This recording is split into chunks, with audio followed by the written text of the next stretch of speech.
እናንተ ትጾማላችሁ እኛም እንጾማለን ልዩነታችን ምንድን ነው የሚል ጥያቄ ጠይቀናል። በጣም ጥሩ ጥያቄ ነው። ከ3 ሰዓት በላይ ቲክቶክ ላይ ካሳለፈ ለሜንታል ኢልነስ ይዳረጋል፣ በሽተኛ ነው የአእምሮ ህመም። የሚገርም ነገር ልንገርሽ ትዕግስቴ፣ እነዚህን ምግቦች የማንበላበት ምክንያት በሴክሹዋል ሪሌሽንሽፕ በወንድና በሴት የግብረ ግንኙነት የመጡትን ነው ማለት ነው። ጤና ይስጥልኝ። ትዕግስት ዋልተ ንጉስ ነኝ። ዛሬ የሚገኘው በስፕሪንግ ፊልድ ሞል ቨርጂኒያ በሚገኘው ፎቶሚ ስቱዲዮ ውስጥ ነው የምገኘው። ዛሬ እንግዲህ በተለየ መልኩ ከእንግዳ ጋር መጥቻለሁ። የዛሬ የተለየ እንግዳዬ ዶክተር መምህር ዘበነ ለማ በኢትዮጵያ ኦርቶዶክስ ተዋሕዶ ቤተክርስቲያን የደብረ ገነት መድኃኔዓለም ቤተክርስቲያን አስተዳዳሪ እንዲሁም የሀገረ ስብከት ስራ አስኪያጅ፣ በተጨማሪ ደግሞ በሃዋርድ ዩኒቨርሲቲ መምህር እንዲሁም ደግሞ ተማሪ ናቸው። አብራችሁን እንድትቆዩ ጋብዛለሁ። መምህር ዘበነ እንኳን ደህና መጣ። እንኳን ቸር ተገናኘን። እኔም ደግሞ እኮ እንኳን ደህና መጣ ላለሁኛው ይሄ ቦታ ነዋሪነቱ ያንተ ነው። ቢሆንም የራስሽ ስቱዲዮ ነው። አሁን የራስሽ ፕሮግራም ላይ ነው የምንቀርበው። አንቺ ቤት ውስጥ ነው። አዎ፣ በጣም በጣም አመሰግናለሁ። እንኳን ተገናኘን። እኔም እንኳን እግዚአብሔር የተመሰገነ ይሁን። አሜን አሜን። የሚሰሙትንም የሚመለከቱትንም ሁሉ ሰላምና ፍቅር፣ ረድኤትና ጸጋ፣ በጎነትና ቸርነት ለሁሉም ይስጥልን፣ ለሀገራችንም ለዓለም ሁሉ አሜን አሜን አሜን። በጣም ነው የማመሰግነው ዛሬ ስለተገናኘን። አንዱም ጥሩ ስሜት የተሰማኝ መምህር ዘበነን አሁን ብዙ ሰው እናውቀውታለን፣ በአስተምሮቱም በቤተክርስቲያንም ትምህርት ብዙዎቻችንም የምናውቀውት ናት። ግን እኔ የማውቀውት መቼ ነው? ምስካይዙና እኔ እንደውም በሱ ብንጀምረው ደስ ይለኛል። ምስካይዙና ተማሪዎች ረባሽ ተማሪዎች ናችሁ። በጣም ነበር ቃለ ሕይወት ያሰማልን የማትሉ አንቺ ያኔ ሃይስኩል ነበርሽ ይመስለኛል። ወደ ሃይስኩል 8-9ኛ ክፍል ይመስለኛል፣ እንደዛ አካባቢ ነው። እኔ ደግሞ ፈርስት ይር እና ሰከንድ ይር ሆኜ ነበረ የምመጣው እናንተ ጋር። ምስካየ ትምህርት ቤት በጣም ጥሩ ስነ ምግባር ያላቸው ልጆች ያሉበት፣ አሁንም ብዙ አገኛለሁ እዚህም ሀገር የተማሩ ልጆች አገኛለሁ። እና ሐሙስ ጠዋት ነበር የምመጣው ከቁርስ በፊት። እኛ ጋር ካፌ ከመግባታችን በፊት አንድ ታክሲ ነው የሚይዘው ከ4 ኪሎ 6 ኪሎ። ሳሚ ቴዲ ጓደኞች የነበሩ ከነሱ ጋር ነው የምንመጣው። ሰልፍ ላይ ነው የማስተምረው። ትዝ ይልሽ ከሆነ 15 ደቂቃ እንደዚህ ነው የማስተምረው። 15 ደቂቃ ነው። እና እሱን የማስታውሰው በምን ነው መሰለሽ? እስከ ዛሬ ድረስ አንድ ቦታ አስተምሬ ቃለ ሕይወት ያሰማልን ነው መባለው። እና እናንተ ግን ያው እንግዲህ ሴቶቹም ያፏጩ አላውቅም፣ ግን በጠቅላላ ትምህርቱን ከጨረስኩ በኋላ ፉጨት ነበር፣ ጭብጨባና ፉጨትና በጣም የማስታውሰው ያንን ነው። የምስካየ ኅዙናን ተማሪዎች ጠዋት እየመጣሁ ልክ ነው ጠዋት እንትኖች 15 ደቂቃ እንደዚህ ያህል ነበር። አጭር ትምህርት ነበር የምሰጠው። በጣም አስተምሬ ተመልሼ ወደ ኮሌጅ ሄጄ ወደ ክላስ ገባ ነበር። እና አንቺስ ረጅም ጊዜ ነው ረጅም ጊዜ ግን ያስታውሱታል የነበረው ጸጥታ ስናዳምጥ ትምህርት ላይ እንወድ ነበረ። በጣም ይሰማ ነበርና እንትኖቹ አስተዳደሮቹም በጣም የለመኑኝ ምንድነው በቃ አንተ ስትናገር በደንብ ነው ተማሪው የሚሰማው ይላሉና ለተማሪው የሚስማማ አይነት ይሆናል የምናገረው ቃል ይመስለኛል። እና ብዙ ጊዜ ወጣቶችም ስለሚወዱት ከዛ አኳያ ስለሚያዩት ነውና አንዴ ኤሌመንተሪውና ሃይ ስኩሉ ተከፈለ፣ ለሁለት ተከፍሎ ከዛ በኋላ ወደ ትልልቆቹ ሲሄድ ትንሾቹ ኮምፕሌን አድርገው ነበር። እኛ ጋር መቼ ነው የምትመጣው የሚል ነበር። በኋላ እኔም እንትኑ እየበዛብኝ ስመጣ ከዛ በኋላ 1-2 ዓመት ያህል የመጣው ይመስለኛል። አስታውሳለሁ። 1-2 ዓመት ያህል የመጣው ይመስለኛል። እና አዎ በደንብ ነው ማስታውሰው። ከዛ ደግሞ ሄዱብን፣ ሀገር ወሰደብን። ወደዚህ መጣው። ከሱ ከኮሌጅ ከወጣው በኋላ 1 ዓመት ከ6 ወር ከተቀመጥኩ በኋላ ያን ያህል ጊዜ ከኮሌጅ ወጥቼ ጎላ ቅዱስ ሚካኤል ነበርኩ። ግን 7 ዓመት አዲስ አበባ የተቀመጥኩት በትምህርቱና በስራው ባለው ሁኔታና 7ቱን ዓመት በመላም ኢትዮጵያ የማገለግልበት ነበረ። እና ወደዚህ መጣሁ። ግን ያው ከፍ አለ ወደ ዓለም። እዛም አልቀረሁም፣ እየተመላለስኩ እሄዳለሁ፣ አስተምራለሁ። ያው አሁንም ድረስ እንደዚሁ እንደቀጠለ ነው። እግዚአብሔር የተመሰገነ ይሁን። አሜን እግዚአብሔር የተመሰገነ ይሁን። አሜን። ይኸው እኔም በምስካየ ኅዙና ተማሪነቴ መምህር ዘበንን እንደው እውነት የእግዚአብሔር ስራ ላለው መገናኘታችን እዚህም ስመጣ አገኘታለሁም ብዬም አላሰብኩኝ። ካለም ያው የስራ መደራረቡ የህይወቱም ጫና አንጻር አሜሪካ ብዙ ሩጫ ስለሆነ ግን በጣም እድለኛ ነኝ። የዛሬ ብዙ ዓመት ጸጥ ብለን የምናዳምጥ ማስታውሰው ምንም በቃ ያስቸግራል የተባለ ተማሪ ራሱ እኮ ዝም የሚልበት ጊዜ ነበረ የነበረው። ያኔ የተማርነው ትምህርቶች እግዚአብሔር ይስጥልን። ዋናው ነገር ትምህርት ከሚሰማው ሰው ጋር የተገናኘ መሆን አለበት። ለዛ ለወጣቶቹ የማይሆን ከሆነ ምን ብሎ ይሰማል? እኔ አሁን አንዳንድ ጊዜ ብዙ ጊዜ በኦርቶዶክስ ቤተክርስቲያን መምህራን ለምእመኑ የምናስተምረው የባህታዊ ትምህርት ይሆንና ይቸገራል። የባህታዊ ኑሮን አይኖርም። የእንጦንስን ህይወት መነኮሳት ይማሩ፣ ባህታውያን ይማሩ። ህዝቡ ደግሞ የሚማረው በዓለም ውስጥ ያሉ ሰዎች እንዴት መኖር እንደሚገባቸው ነው። እሱ ራሱ ችግር ይኖረዋል። ለምሳሌ ቁጭ ብሎ አንድ ሰው ሳይኮሎጂካሊ ራሱ ውስጡን ኢሞሽናሊ ጊልቲ ፊሊንግ ሊሰማው ይችላል። አላደረኩም ብሎ እንደ እንጦንስ ማድረግ ይፈልጋል፣ እንደ መቃርስ ማድረግ ይፈልጋል። እነዚህ እኮ ዓለምን ትተው ሄዱ ናቸው። እዚህ ከተማ ውስጥ ቁጭ ብሎ ሚስቱን መንከባከብ አለበት፣ ባሏን መንከባከብ አለባት፣ ልጆቻቸውን ህፃናቱን ሰዓት ሰጥተው መንከባከብ አለባቸው። ይሄ የነሱ ህይወት ነው። እግዚአብሔርን የሚያመሰግኑበት ደግሞ የራሳቸው ህይወት ይኖራቸዋል። ማስቀደሱ፣ መጾሙ፣ መጸለዩ፣ መስገዱ እነዚህ ይኖራሉ። አንዳንድ ሰው ግን ያኛውን እያሰበ ሁልጊዜ እግዚአብሔር ምሮታል፣ እሱ ራሱን ያልማረ ሰው ያጋጥምሻል። እግዚአብሔር ይቅር ብሎታል፣ ራሱን ይቅር ያላለ ሰው ያጋጥምሻል። እና የእግዚአብሔርን ባህሪ ራሱ አስፈሪነቱን የሚስሉ ሰዎች አሉ። አስፈሪነቱን፣ አባትነቱን፣ ቅርብ፣ ሩህሩህ፣ ቸር፣ አጠገብሽ ያለ እያንዳንዱ ሰው ለአንድ ሰው ነው የቆመው እኮ አምላካችን ኢየሱስ ክርስቶስ። ኢያሪኮ መንገድ ላይ የዓይነ ስውር የዳዊት ልጅ ሆይ ማረኝ፣ የዳዊት ልጅ ሆይ ማረኝ አለው። 5000 ሰው ይከተለዋል ጌታ። የዛን ዓይነ ስውር ድምፅ ሰምቶ ጌታ ቆመ። እንደዚህ አይነት አምላክ እንዳለን ትውልዱ ማወቅ አለበት። እንዲህ አይነት እግዚአብሔር እንዳለን መረዳት አለበት። ደግ እግዚአብሔር እንዳለን ማወቅ አለበት። አስፈሪነቱን ብቻ ሳይሆን ምሕረቱን፣ ይበልጥ ምሕረቱን ብናስበው፣ ቸርነቱን ብናስበው። ምክንያቱም በእኔ አይደለማ ያለሁት እዚህ ጋር፣ በእኛ ጽድቅ አይደለማ እዚህ ጋር ያለ ነው። በሱ ቸርነት፣ በበዛ ምሕረቱ፣ በሰፋ ቸርነቱ ያለነው በሱ ስለሆነ ብዙ ጊዜ እንዳልኩሽ ያም እነዛ ወጣቶች ይሰሙኝ የነበረው ነው የወጣቱን ትምህርት የወጣቱን ህይወት እነግረዋለሁ እና ይሳባል። ወጣትነት ላይ ረጅሙን አያስብም። ወጣትነት ይጎተታል፣ ወደ ህፃንም ይጎተታል፣ ወደ ላይም ይጎተታል። ትልቅ ለመሆንም ያስባል፣ እንደገና ደግሞ ይወርድብሻል ወደ ታች። የመሳብ ህይወት ላይ ነው ያለው። እንደዚች አጣብቂኝ የሆነች ነገር ነች እና መሀል ላይ ነው የሚኖረው የወጣትነት እድሜ። ደግሞ በተለይ እድሜ ከ12 ከ13 ከፍ እያለ ሲመጣ የወጣትነት እድሜው እሳትነቱ ነው የሚመጣው። የሰው ህይወት እሳትነቱ ነው። ልጅ ነው፣ ንፋስ ነው፣ ዝም ብሎ ብር ብር ብር ማለት ነው። ከፍ ሲል ወደ እሳት ይመጣል። እሳትነቱ ከባድ ነው፣ ይሞቃል፣ ትኩስ ነው።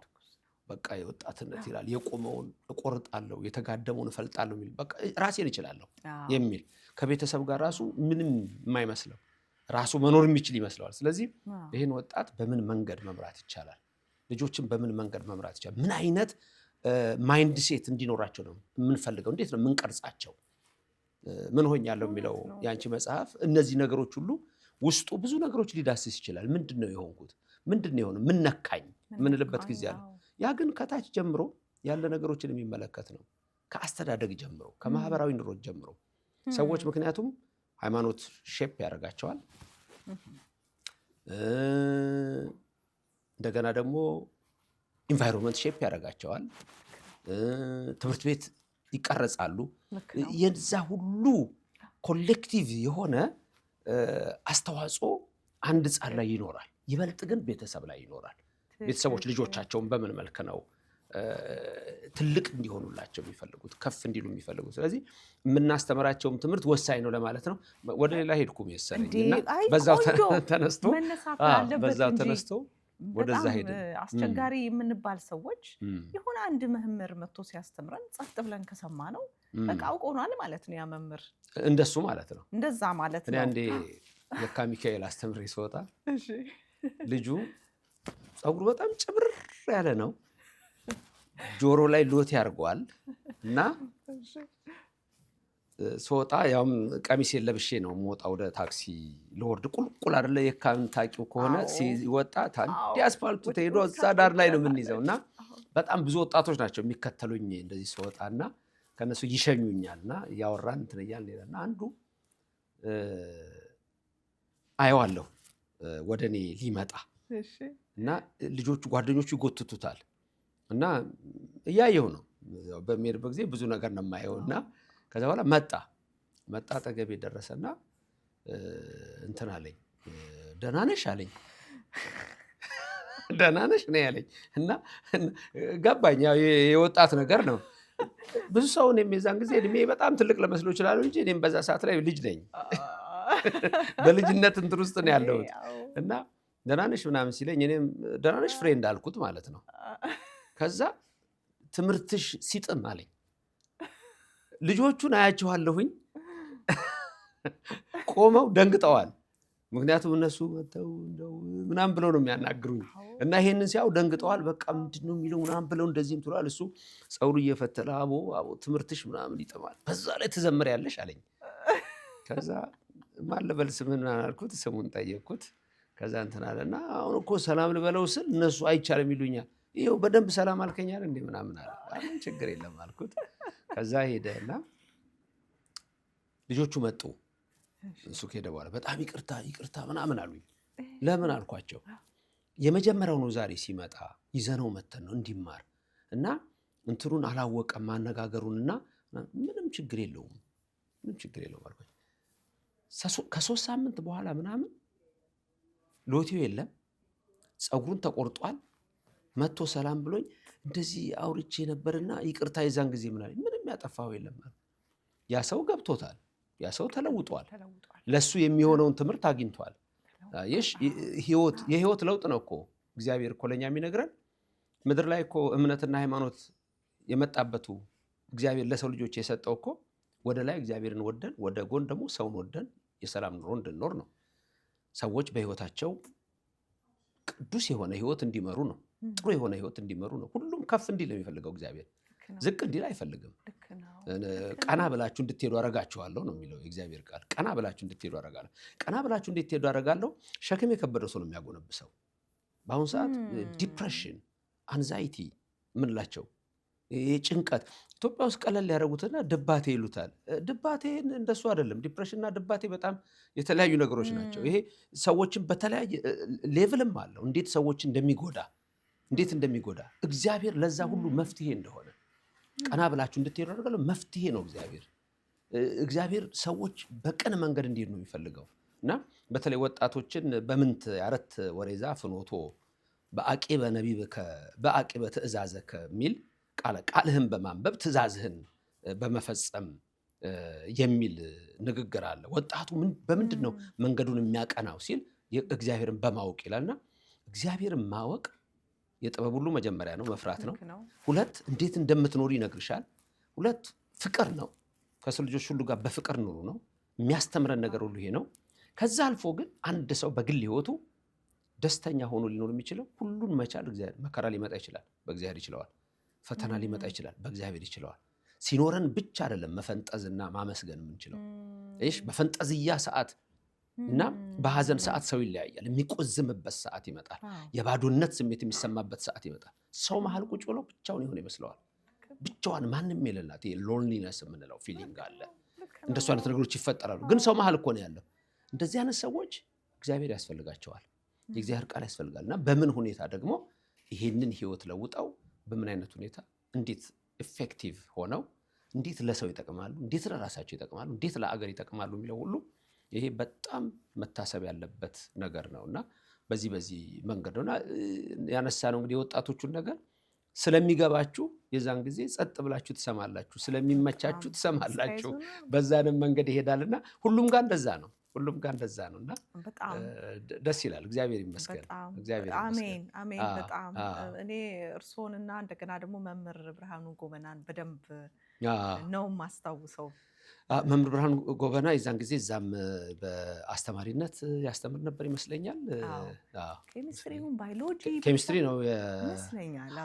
ግራጁዌት ያደረገው ኬሚስትሪ ይመስለኛል። ኬሚስትሪ ነው የሚሆነው ይመስለኛል። ኬሚስትሪ ይመስለኛል።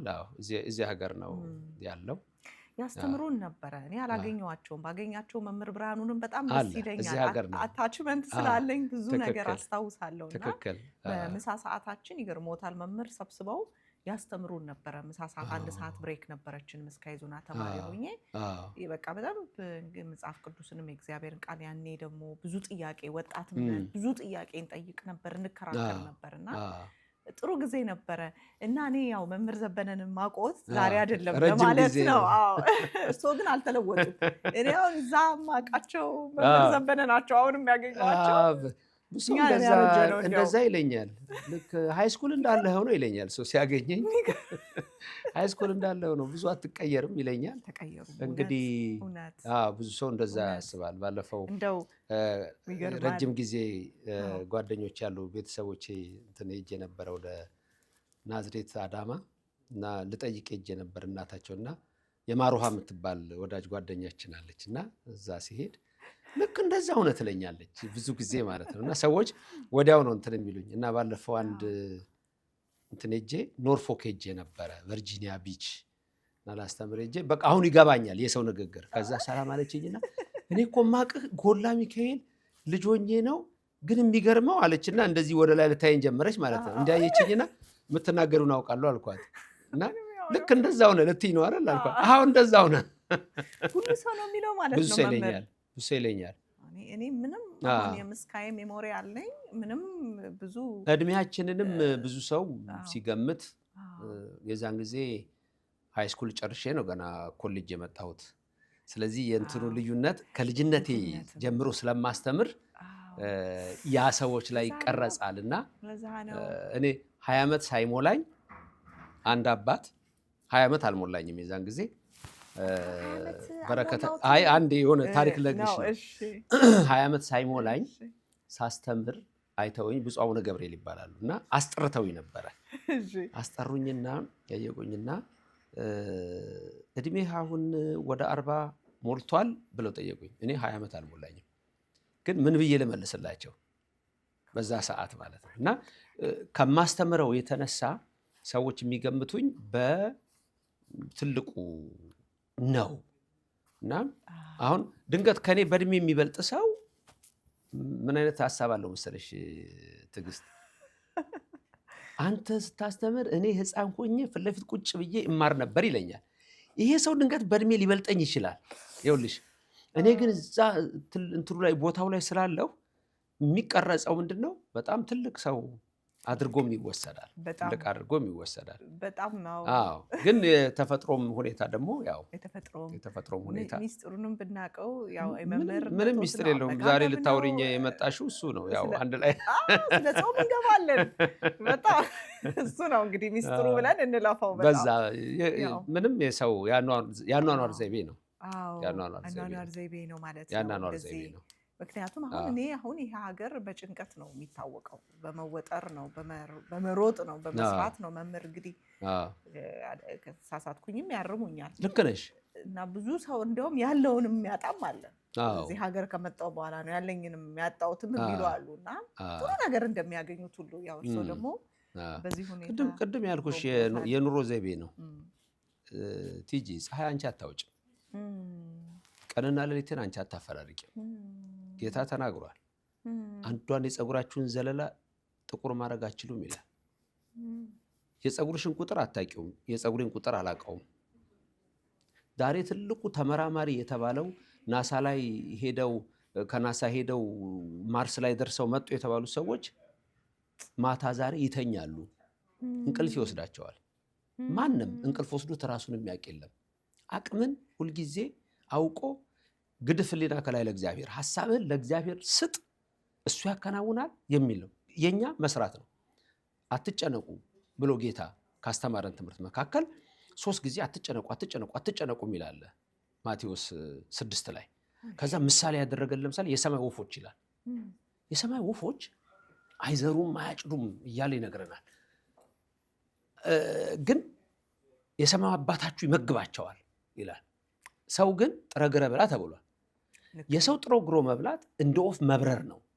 ወፎች ምግብ ወዳለበት ይበራሉ። ስራ አይቆምም። ጭንቀት ነው የሚከለከለው። ስለዚህ ሰው መስራት አለበት፣ እስከሚችለው ድረስ መስራት አለበት፣ መልፋት አለበት። ትንሽ የሚባል ስራ የለም። ከዛ ከትንሿ ስራ ጀምሮ ይሰራል። እግዚአብሔር እየመጣ ይባርክለታል። ልክ ማርታን ጥቂት ይበቃል እኮ እንዳላት እኔ ባርከዋለሁ እኮ ጥቂት ይበቃል። ዛሬ ሰው ኑሮ ይበቃኛል የሚል ሰው እሱ የተባረከ ነው ይላል። ዓለማችን ለምንድነው ጭንቀት ውስጥ የሚገባው? ለምሳሌ ዲፕሬሽን የታዳጊ ሀገሮች በሽታ አይደለም በአብዛኛው። አሁን ነው እኛ ጋር ቴክኖሎጂ ሲመጣ ቴክኖሎጂ ሲመጣ ለምሳሌ ብዙ ሰው ከ3 ሰዓት ከ4 ሰዓት በላይ ከ3 ሰዓት በላይ ቲክቶክ ላይ ካሳለፈ ለሜንታል ኢልነስ ይዳረጋል። በሽተኛ ነው የሚሆነው። የአእምሮ ህመም፣ ኬሚካል ኢምባላንስ ሁሉ ይገጥመዋል። ሆርሞኑ ሁሉ ይበላሻል። የአእምሮ ህመም ተጠንቷል። ይሄ የሶሻል ሚዲያ የሚፈጥሯቸው ነገሮች ማለት ነው። እና በልክ መኖርን ማመስገንን ነው። አሁን የምዕራቡ ዓለም ዌስተርን ዓለም በአብዛኛው ኢንዲቪጁዋሊዝም ላይ እኔ የሚል ላይ ነው የተንጠለጠለው። በተለይ አውሮፓ እንዴት አድርገን ነው አገሩን የምንለውጠው ብሎ ሰው በላ እኮ ነው አውሮፓ የነበረው። ሰው በላ። ከዛ ውስጥ እንዴት እንውጣ በሚል ይሄ ግሬት ቲንከርስ የሚባሉ ታላላቅ ሀሳቢዎች ሰዎች መውጣት ጀመሩ፣ መጻፍ ጀመሩ። አሁን ለምሳሌ የኢትዮጵያን ህይወት የወጣት ህይወት መጠየቅ፣ መጻፍ፣ የሰውን ሀሳብ ምንድን ነው እንዴት ነው የምንለወጠው በሚለው ሀሳብ ላይ መስራት ተጀመረ። ሀሳብ ላይ ሲሰራ አሁን ያ ለምሳሌ ምን ሆኛለሁ ሀሳብ ነው አይደለም፣ መፍትሄ ነው የሚፈልገው፣ እያሰሰ ነው፣ ሀሳሲ ነው። ያ መጽሐፍ አሁን ሀሳሲ ነው። ምንድን ነው የት ጋ ነው ቦታውን ማወቅ ነው። ሰውየው የመኪና ቁልፍ ጠፋው፣ መንገድ ላይ ይፈልጋል። አብረውት ያሉት ሰዎች ሁሉ ይፈልጋሉ። የለም ግን እኔ ጣልከዋል። የጣልኩትማ እዛ ጋራዥ ውስጥ ነው አለ። ታዲያ እዚህ ጋር አንተ ለፍተኛን የምታስለፋው ምን ነው? አይ እዚህ ጋር መብራት ስላለ ነው። የጣልንበት አይገባንም። የት ጋ ነው ሶሉሽኑን የማመጣው? የት ጋ ነው መፍትሄውን የማገኘው የሚለው መታሰብ አለበት። እና አውሮፓን የምጠቅስልሽ ለምንድን ነው? በቴክኖሎጂው ሄደዋል። ምንም ሆነ ምንም ስለ ምግብ አይጨነቁም፣ ስለ ልብስ አይጨነቁም፣ ስለ ውሃ አይጨነቁም፣ ስለ ኤሌክትሪሲቲ አይጨነቁም። ሰው እኮ ከተማረ ከትል ይማራል እንደ ቅዱስ ያሬድ እንኳን ከአውሮፓ ከሰዎች። ዛሬ እኛ በምን ደረጃ ላይ ነው ያለነው? በእርዳታ ላይ ተንጠልጥለን ነው ያለነው አይደለም? ዩኤስ አይዲ አሁን ለምሳሌ የእርዳታ የዩኤስኤድ ወደ 1.8 ቢሊዮን ነው በአመት እኛ የምናገኘው ኢትዮጵያ። አሁን አንዳንድ ጥናቶች ላይ ያቸዋለሁ በፖሊሲ ነገሮች ላይ ምንም እኮ የሰው እርዳታ እኮ የሚያስፈልገን አልነበረም። ምንድነው ያጣነው? እኛ ፍቅር ነው ያጣነው፣ መከባበር ነው ያጣነው። ተማርን የሚሉ ሰዎች ህዝቡን በአግባቡ እየመሩት አይደለም። የፖለቲካ መሪዎች፣ የተማሩ ሰዎች፣ የአስተማሪዎች፣ በሕክምና ቦታ፣ በንግድ ቦታ ስነ ምግባር ጠብቀን ብንሰራ እኮ የሰውን አስተሳሰብ ከለወጥ ነው ሀገሪቱን ከፍ ማድረግ እንችላለን። እና ግሬት ቲንከርስ በተለይ የኢንላይትመንት ቲንከርስ የሚባሉት እነሱ ናቸው። የሰውን አስተሳሰብ እየለወጡ የመንግስትና የሰው ግንኙነት እንዴት ነው፣ የሰውና የሰው ግንኙነት እንዴት ነው፣ በምን አይነት መልክ ነው የሚለው ነገር ሁሉ ሲመጣ ምንድን የሆንኩት የሚለውን ማግኘት ይቻላል። ምን ሆኛለሁ፣ ምንድን የነካኝ የሚለውን ነገር ልናመጣለት እንችላለን፣ መለወጥ እንችላለን። ስለዚህ ማሰብ አለብን። ለወጣቱ ማሰብ አለብን፣ ለህፃኑ ማሰብ አለብን። የተለያዩ የስራ መንገዶች መከፈት አለባቸው። ተማሪው መፈላሰፍ አለበት፣ መማር አለበት፣ ማጥናት አለበት። በትምህርት ቤት ብቻ አይደለም ደግሞ አንድ ሰው የሚያድገው፣ ሙያ በጎን ደግሞ የሙያ ትምህርት እነዛ ማደግ አለባቸው። እኛ አሁን እኮ እየተጎዳን ያለ ነው። እነሱ ረቀቀው ሄዱና ስለዚህ አፍሪካን ሁሉ ጊዜ ከሱም ለማግኘት ተረዲም እንዲሆን ትይና ትሄጃለሽ። ለምሳሌ አግሪካልቸር፣ አፍሪካ ውስጥ አግሪካልቸር የምትወስጂው የአፍሪካ መሬት በጣም ዳቦ መሬት ነው። የኢትዮጵያን መሬት ብንወስድ ግን ማዳበሪያ ያስለመድ ነውና ያለ ማዳበሪያ አልሰጥም አለ። ያ ማዳበሪያ መሬቱን ያቃጥለዋል። የትኛው ነው ማዳበሪያ የሚያስፈልገው? የትኛው ነው ማዳበሪያ የማያስፈልገው? መሬት በምን አይነት ነው መታረስ ያለበት? ኢቨን በዘመናዊ ቴክኖሎጂ እርሻዎች በትራክተር መታረስ የሌለበት ቦታ ሊኖር ይችላል። ስለዚህ ለምናስተምረው ለገበሬው ምንድን ነው? ውሃ እየሸረሸረው አፈሩን እየቦረቦረው ዝም ብሎ ያየዋል ገበሬው። ነገ ትሰፋለች፣ እየዘለለ ይሻገራል። የሚቀጥለው ዓመት ግን ውሃው አላሻገራለኝ ይላል። ያን ግን እንዴት ነበር በድንጋይ መስራት የነበረብን? እንዴት አድርገን ነው አፈሩን የምንጠብቀው? ፕሪዘርቬሽኑ በምን መንገድ ነው መማር አለበት? እንዴት አድርገን ነው ስለ ንጽህና የውሃ ጉድጓዶች እንዴት ማዘጋጀት ይቻላል? ስለ ንጽህና ሽንት ቤት እንዴት መዘጋጀት ይችላል? የተማርኩ የሚል ሰው ይሄን ነበር ማስተማር የነበረበት። እኛ ግን ሁላችንም ሌላ ነገር ነው የምናወራው። ቴዶ ማስተርስ ከሰራ ዶክተር ከሰራ ሰው ትልቅ ያደርገኛ ብሎ ምርጫ እንትን ነው የሚለጥፈው። ምረጡኝ። ትምህርት በ3 ይከፈላል። አንደኛ ኢንተሌክት ነው፣ ሁለተኛ አንደርስታንዲንግ ነው፣ ሶስተኛ ኦፒኒየን ነው። ይሄ የፍልስፍናው እይታ ነው፣ ፊሎሶፊካል ቪው ነው። ኢንተሌክት በቃ ጎበዝ ተማሪ ነው። ሁለተኛው ሌቭል ላይ አንደርስታንዲንግ ላይ ግን አልደረሰም። ሶስተኛው ኦፒኒየን ላይ ገና ነው። አንዳንዶች ግን ኢንተሌክቱን መማር ማለት ነው። ሁለተኛው ደረጃ መመራመር ይመጣል፣ አንደርስታንዲንግ ይመጣል። አንደርስታንዲንግ ማለት ትዕግስት የምትለኝን አንደርስታንድ ለማድረግ መሞከር ነው። ዘበነ የሚለውን ትዕግስት አንደርስታንድ ለማድረግ መሞከር አለባት። መግባባት ደረጃ ማለት ነው። ምን ደርሰው ተምረናል እኮ ግን ወደ መግባባት እንመጣለን። ሶስተኛ ደረጃ ስንደርስ ግን ያንቺን ሐሳብ እቀበለዋለሁ፣ የኔን ሐሳብ ትቀበያለሽ፣ የትኛው ይሻላል ወደሚለው እንመጣለን። እሱ ደረጃ ማለት ነው። አሁን ያ ገና ነው፣ አልደረሰም። ኢንተሌክት ነው፣ ስቱደንት ነው፣ ጎበዝ ተማሪ ነው፣ ግን አንደርስታንዲንጉ የለውም። ኦፒኒየን ደረጃ አልደረሰም። እነዚህን ነው መለወጥ የሚገባው። መማሬ ብቻ ሳይሆን በተማርኩት ምንድን ነው ሰው ልጠቅም የሚችለው የሚለው መታሰብ ያለበት ነገር ይኖራል። እና ይሄ ውጥር ያለ ዓለም ነው በሚለው ነው የተነሳ ነው። እዚህ ግን ያለኝ ይበቃኛል በሚል ስንኖር ስንችለው እኔ አይደለሁም ፀሐይን ማወጣው እንዳልኩት፣ እኔ አይደለሁም ሌሊት ጨረቃን የምፈነጥቃት፣ እኔ አይደለሁም ከዋክብትን ምዘረጋቸው እዛ። ይሄን ሊያደርግ የሚችል እግዚአብሔር አለ። ፀሐይ ከማውጣት አቁሟል፣ ዝናብ ከማዝነብ አቁሟል። አንዳንድ ሰዎች ብሌም የሚያደርጉት እግዚአብሔር ለምንድነው እንደሚከተል ለምንድነው እግዚአብሔር እንደሚያደርገን ይላሉ። የራሳችንን ችግር ጭራሽ ወደ እግዚአብሔር ልናመጣ እንሞክራለን። አልበደለን፣ መሬት ሰጠን፣ አየር ሰጠን። አሜሪካን ሀገር ያለ ኤሲና ያለ ሂተር አትኖሪም። ኢትዮጵያ ውስጥ ግን አሁን እያበላሸ ነው ስለመጣን ኢንቫይሮንመንቱንም እየቀየር ነው። የፎረስተሪው የደኑ ነገር እየጠፋ ኢኮሎጂካል ፕሮብለሞች በጣም እየመጡ ስለሆነ አየሩ እንትናል እንጂ በጸጋ የምትኖሪበት ሀገር ነው። በጸጋ የምትኖሪበት ሀገር ነው። ስለዚህ የአስተሳሰብ ለውጥ ነውና ምን ሆኛለሁ ነው አይደል ያንቺ መጽሐፍ። ስለዚህ ወደዚህኛው ብቻ አይደለም፣ ከህፃንነት ጀምሮ አደገ። ወጣትነት ላይ ምን ሆኛለሁ፣ ትዳሩ ሲገባ ምን ሆኛለሁ፣ ስራው ሲገባ ምን ሆኛለሁ፣ ስለ ፖለቲካ ሲያስብ ምን ሆኛለሁ፣ ስለ እምነት ሲያስብ ምን ሆኛለሁ እያለ የሰው ልጅ መጠየቅ ይኖርበታል። መጠየቅ ነው። ስንጠይቅ ነው ወደ መፍትሄ የምንገባው። ጥያቄው ነው እኮ ችግሩ እኮ ነው መፍትሄ የሚያመጣው። ሳይንስ እሱ ነው። ሳይንስ እኮ ሲባል ፕሮሰስ አለው። መጀመሪያ ኦብዘርቭ ፕሮብለም ነው፣ ችግሩን ማየት አለበት። ምንድን ነው ይሄ ችግር? ሁለተኛው ስትመጪ ለዛች ፕሮብለም ሃይፖተሲስ ትሰሪለታለሽ ማለት ነው። እውቀት ነው፣ እውቀታዊ መላግምት። እንዴት ነው ይሄ ሶሉሽን ሊኖረው የሚችለው መፍትሄ ሊኖረው የሚችለው ትያለሽ። ከዛ በኋላ ነው እንግዲህ እንትን አድርገሽ ወደ ላብራቶሪ የምትልኪው፣ ወደ ኤክስፐሪመንት የምትልኪው። ከዛ በኋላ ፎርሙላ ይበጅለታል፣ ዴታ ይመጣል፣ ፎርሙላ ይበጅለታል፣ ይሰራል፣ መፍትሄ ይመጣል። ገጠር ሙጃሌ የምትባል ታውቂያለሽ? ሙኛሌ ነው የሚባለው። ሙጃሌ አገሩን አይደለም። እሱን አላውቀውም። ሙጃሌ የሚባል እግር ውስጥ የሚገባል ሙጃሌ ነው የሚባለው። እኛ ጋር ሙኛሌ እንላታለን። ሙኛሌ ነው እንደዚህ እንላለን እኔ አካባቢ። አንዳንድ ቦታ ደግሞ ሙጃሌ ይላል። እና እሷ ስትገባ በልጅነት ያስቸግራኛለች። እዛ እንትን እያለሁ ቤተክርስቲያን ውስጥ እያለሁ አንዳንዴ አለችና ስትገባ ቁልጫ ነች፣ ትንንሽ ቁልጫዎች ናቸው። ትገባለች፣ እግር ውስጥ ትገባለች። መጀመሪያ ላይ የት ጋር እንደሆነም የገባቸው አታገኘት። ሁሉም የሚያሳክከው አትታወቅም። ከዛ እያደገች ስትሄድ ነው ልትታወቅ የምትችለው። ቶሎ አትገኝም። ሁሉም ቦታ ታሳክካለች። አንድ ትንሽ ችግር ካለች ሁሉ ቦታ ታሳክካለች። ሁሉ ቦታ ነው መከራ የምታመጣው። ያችን ችግር ግን ቦታዋን አውቆ እንደውም የሚባል ነገር አለ እኮ ሙጃሌን ከነሰንኮፉ ነው ምናምን የሚባል አነጋገር አለ። እንዳለ እንትን አላትና አንድ ያውጥቶ መጣል አይነት ነገር የሚባል ነገር አለና ትወጣለች። ግን መጨረሻ ላይ እሱማ ትወጣለች። የአዲስ አበባ ልጆች እሱን አታውቁም። አናውቅም። የአዲስ አበባ ልጆች የአዲስ አበባ ልጆች አታውቁም፣ እኛ በደንብ ይገባናል። እኛ በደንብ ይገባናል።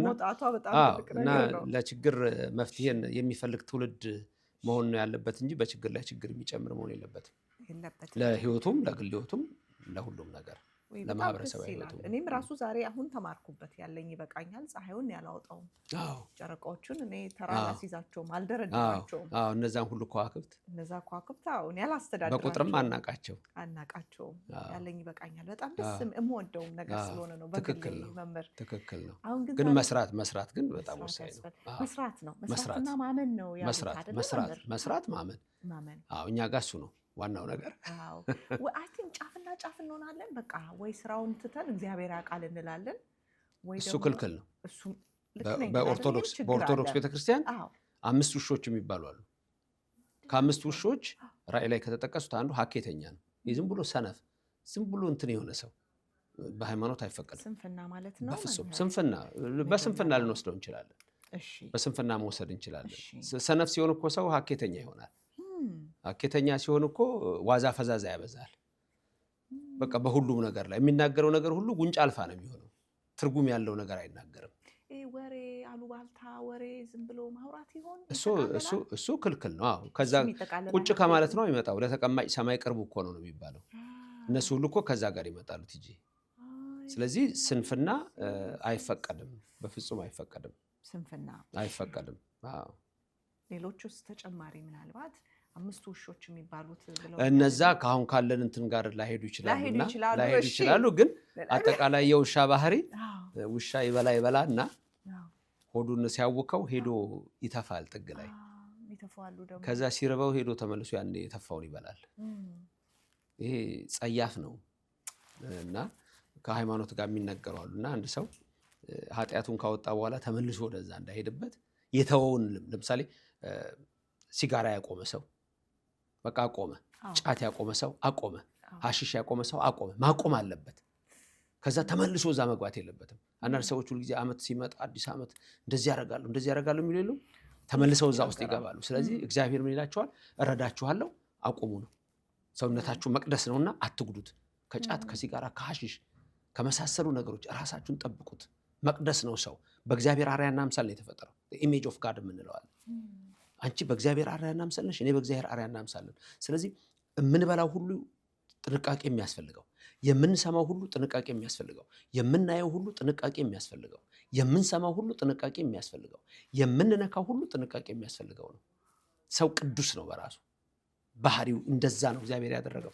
ስለዚህ ቢያቅተው የሚረዳው እግዚአብሔር ስላለ ለዚህ ነው ለምሳሌ ሱስ ላይ ተመልሶ እንዳይገባበት ጸንተ ቁም የሚል ትምህርት አለው። የእግዚአብሔር ትምህርት ነውና ስለዚህ ስለ 5 ውሾችም ስናነሳ በዚህ ውስጥ ሁሉ ልናየው እንችላለን እንጂ በአጠቃላይ ግን እንደ ዝሙትን የመሰለ ጣዖትን የማምለክ እነዚህ ሁሉ በዛ ውስጥ ይዘረዘራሉ። አንዱን ግን የስንፍናውንና የሀኬቱን እሱን እናንሳው አይደለም። እግዚአብሔር ያውቃል አይደለ? እንደዚህ አይነት ሰዎች አለን። በቃ እግዚአብሔር ያውቃል ብለን ብዙም አንጥር። ያውቃል እኮ እና እግዚአብሔር ይረዳል። እግዚአብሔር ያውቃል። አንቺ ማወቂያ እንድታውቂ ነው የፈጠረሽ። እንደዛ እኮ ነው እግዚአብሔር የፈጠረን።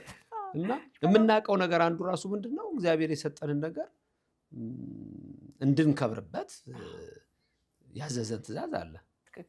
ራሱ እኮ ለእኛ ለኦርቶዶክሱን እምነት ላንሳልሽና ብትወዱኝ ትእዛዜን ጠብቁ ይላል። ዝም ብሎ መውደድ ብቻ አይደለም፣ ትእዛዝ መጠበቅ ያስፈልጋል። ትእዛዝ መጠበቅ ፍቅር ያስፈልጋል በሰው ልጆች ዘንድና መልካም የሆነውን ማሰብ ሁሉ እነዚህ የሚገቡ ነገሮች ናቸው። በጣም ጥሩ፣ በጣም መልካም። በጣም ምንድነው እግር እርጥብ ነው የሚባለው አይደለ? አባባሉ እግሬ እርጥብ ነው። ጥሩ። እዚህ መጥቼ ደግሞ የመጣሁበትንም ወቅት ብዙ ጥሩ ሰዎች አገኘው፣ እግዚአብሔር ይመስገን። እርስዎንም ደግሞ አገኘው። ያው ከምስጋዬ ጀምሮ እርስዎ አልተቀየሩም በብዙ ነገር። እኛ ነን አርጅተን አንዴ አንተ ትያለሽ፣ አንዴ አንቱ ትያለሽ። እርስዎ እሱንም መናገር እችላለሁ። እርስዎ የሚለው እንግዲህ ተመልካቾችም እንድትረዱኝ ይፈልጋለሁ። አንተ ስል ነበር እስካሁን የቆየሁት። በሁለቱም ይቻላል። ከማክበር ነው ከአክብሮት እንጂ እውነት መምህር ዘበነ አንተ የምትባል ሰው ነህ። እንደዚህ አንዴ ስታይ በጣም ሲጀምር እንደዚህም ነጭም ነገር አተናል። የሚታይም ነገር የለም፣ የማርጀትም የለም። ሁለተኛ እኔ ምስካዬም እየመጣ ነው። ውስጡ አለ እኮ ውስጡ አለ አይታየኝም፣ ግን ቶሎ አይጎላም እንጂ ይታያል። ውስጡ ሊሆን ይችላል። እኔ እንጃ። እኔ ከድሮ ጀምሮ መምህር ዘበነን ስለማውቃቸው ያው ነው። ግን የቤተክርስቲያን አክብሮት መምህርም ስለሆኑ ለማክበር እርሶ ላለሁኝ በሚዲያ ለብቻዬ ሳወራ አንተ ላለሁኝ ይሄ እውነት ነው።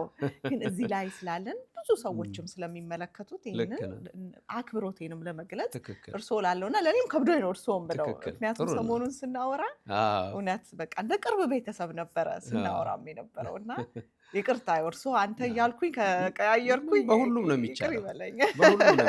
በሁሉም ይቻላል። ስለ ጾም ነው እንግዲህ ዛሬ የምናወራው። የተገናኘ ነውም ጥሩ ጊዜ ነው። አብይ ጾም ነው ደግሞ ጾሙምና ይሄ ጾም በተለይ በኢትዮጵያ ኦርቶዶክስ ቤተክርስቲያን ትልቅ ቦታ ትልቅ ስፍራ የሚሰጠው የጾም ወቅት ነው። እዛ ላይ እንግዲህ እንዲሁም ደግሞ በሌላም ሃይማኖት በእስልምናም ሃይማኖትም ጾም አለ፣ በሁሉ ሃይማኖትም ጾም አለ። ስለ አጠቃለን ስለ ጾም እናወራለን። ስለ ጾም ስናወራ እዚህ ጋር የተጻፉ ነገሮች አሉ። ምናልባትም ያው ዶክተር መምህር ዘበነን እኛ በቤተክርስቲያን አስተምሮት ብቻ ሳይሆን በሃዋርድ ዩኒቨርሲቲ ላይ መምህር ኖት። ጽሁፎቹም ብዙ አይደል ይመስለኛል ፐብሊሽድ ይደረጋሉ።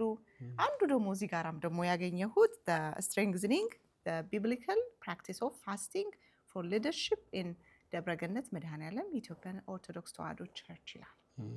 እሱን መሰረት አድርገን ነው ዛሬ የምናወራው። ብዙ ነገሮችም ይሰራሉ፣ ወደ ኋላ ደግሞ አነሳችኋለሁ። ጾምን ግን እናውራው እስቲ። እንጾመዋለን፣ አጽዋማቶች ይመጣሉ በየጊዜው። ግን ጾም ምንድን ነው? ከሱ ብጀምር ደስ ይለኛል። እንዴት እንረዳው ጾም? በብዙ ነገር አንዳንዴ ምግብ መከልከል ይመስለናል። አንዳንድ ጊዜ 40 ቀን ጾም ምንድን ነው? መጠጥ ሳይጠጣ ይቆይና ልክ ከ40 ቀን በኋላ ይመለሳል። መታቀብ ይመስለናል። መምህር ዘበነ እንዴት ያዩታል ይሄንን ነገር እርሶ? እንትን ያልሽው እሱ ያነበብሽው የሃዋርድ ያሳተመው እኔ የሰራሁት እንትን ነው። የእኛን ኦርቶዶክስ ተዋሕዶ ቤተክርስቲያንን ቤዝ አድርጌ የቢብሊካል ዲሲፕሊን ከዛ ውስጥ ለምሳሌ ጾምን በተመለከተ ፋስቲንግን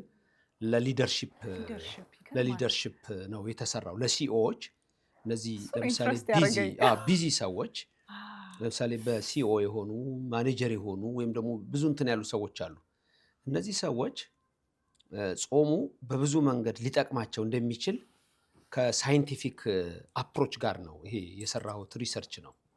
እና እሱ ምንድን ነው ለምሳሌ በተለያዩ መንገዶች ነው ዲሜንሽንስ የምንላቸው። በተለያዩ መንገድ ለምሳሌ ሳይኮሎጂካል ሊሆን ይችላል፣ ሜንታል ይሆናል፣ ፊዚካል ይሆናል፣ ኢሞሽናል ይሆናል፣ ስፒሪቹዋል ይሆናል።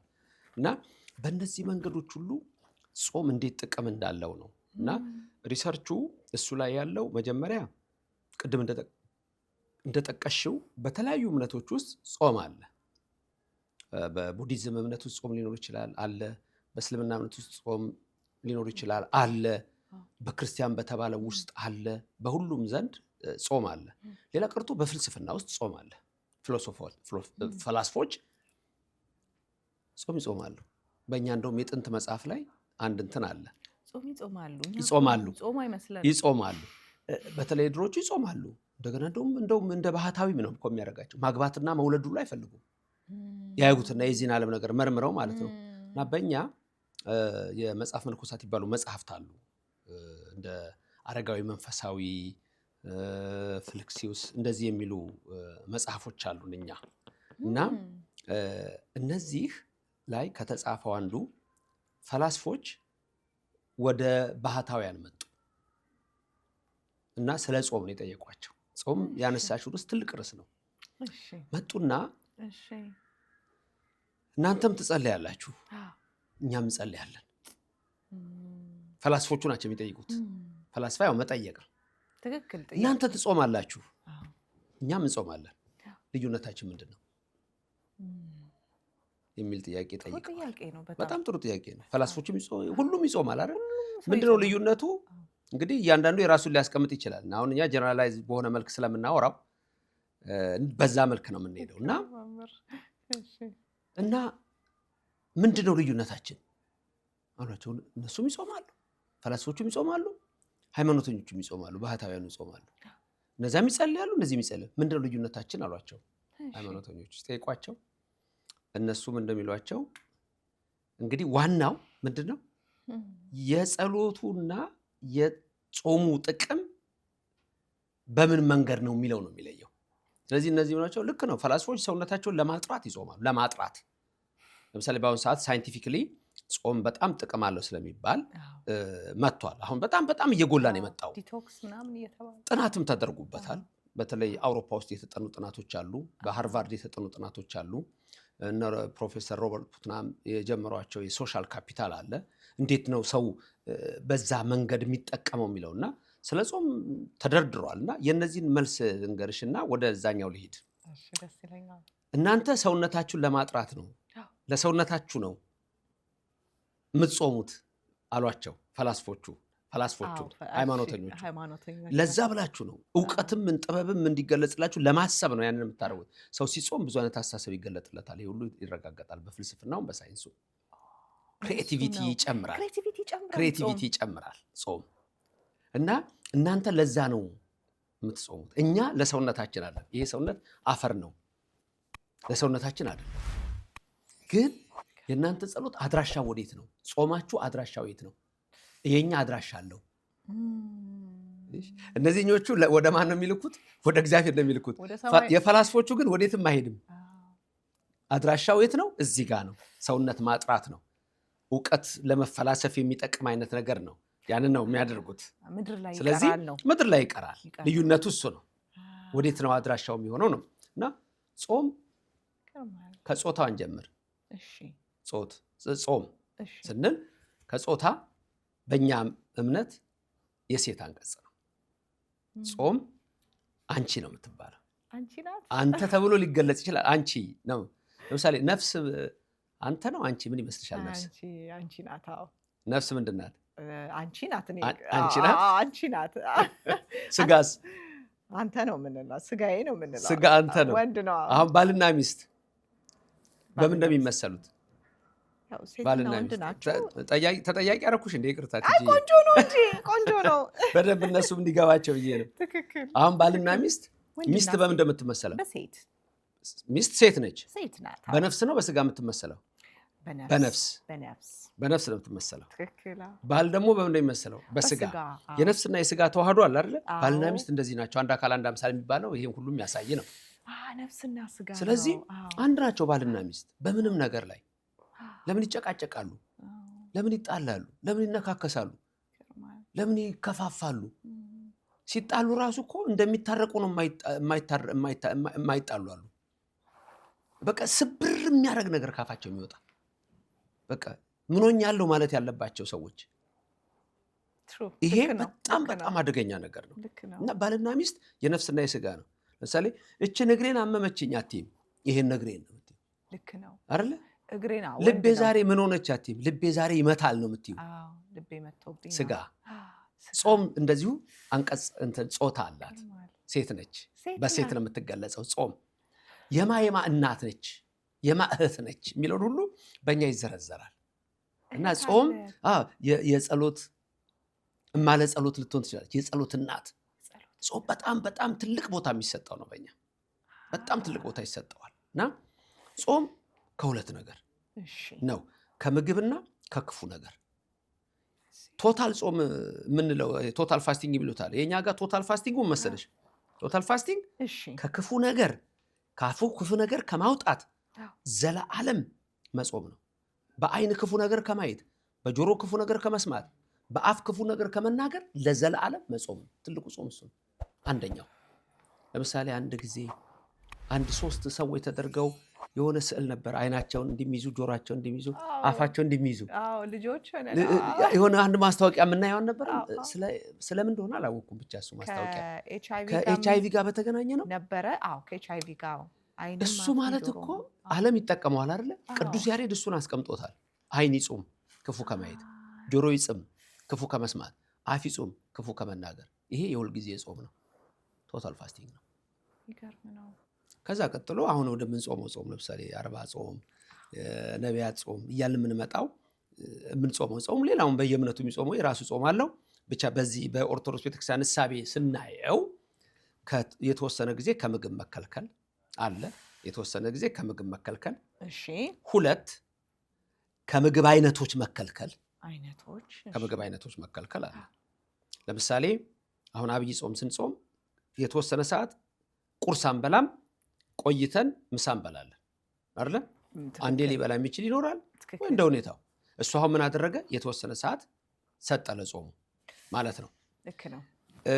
ከዛ ደግሞ የግል ጾም አለ። ሰው በግል ጾምና ጠዋት ጾሟል፣ ልክ ነው። የራሱ ጾም አለው። አዎ ቁርስ አልበላም ጾም ነው ብሎ ሊያስብ ይችላል። ልክ ነው። ከዛ አዎ በኋላ ግን ከዛ ሌላ ምግብ ሊበላ ይችላል። የፈለገው ምግብ ሊበላ ይችላል አዎ በግሉ ድንገት በግሉ አዎ አለ እንደሱ። አዎ ግን ምን አለ መሰለሽ ዲፕ የሆነ እሳቤ አለ።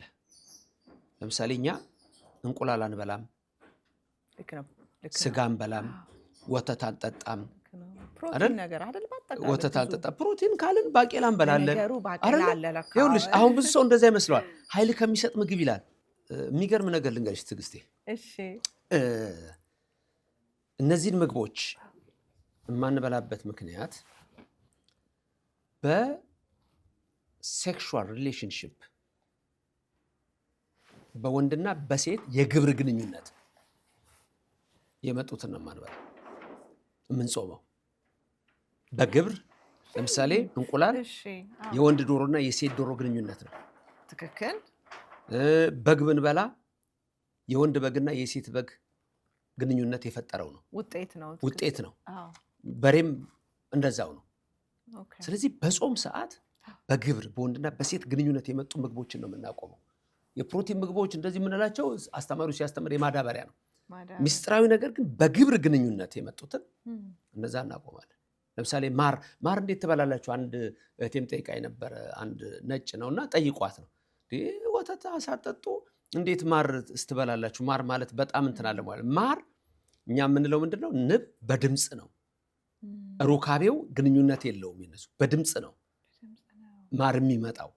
ስለዚህ ኦ ከዚህ የተነሳ ነው እህሎችን አታክልት ነገሮችን የምንመገብበት ምክንያት ራሱ እስከዚህ ደረጃ ድረስ ያሉ ናቸው። እና በጣም ወሳኙ ነገር ምንድን ነው መሰለሽ?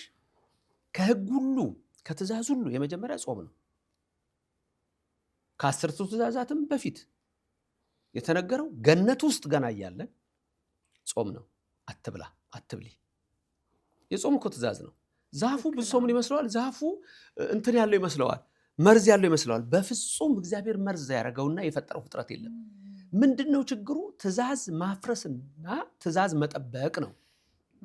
እና የሞትን ዛፍ ቀጥፎ በላ ብለን ስንሰማ ዛፊቱ የሞት የምትመስለዋለች።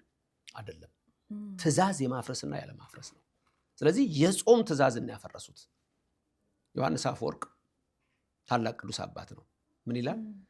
የጾም መድኃኒትነት ገና ሳንወድቅ በገነት ውስጥ ከታዘዘልን ወድቀን ሳለንማ ይሄ መድኃኒት እንዴት አያስፈልገን ይላል።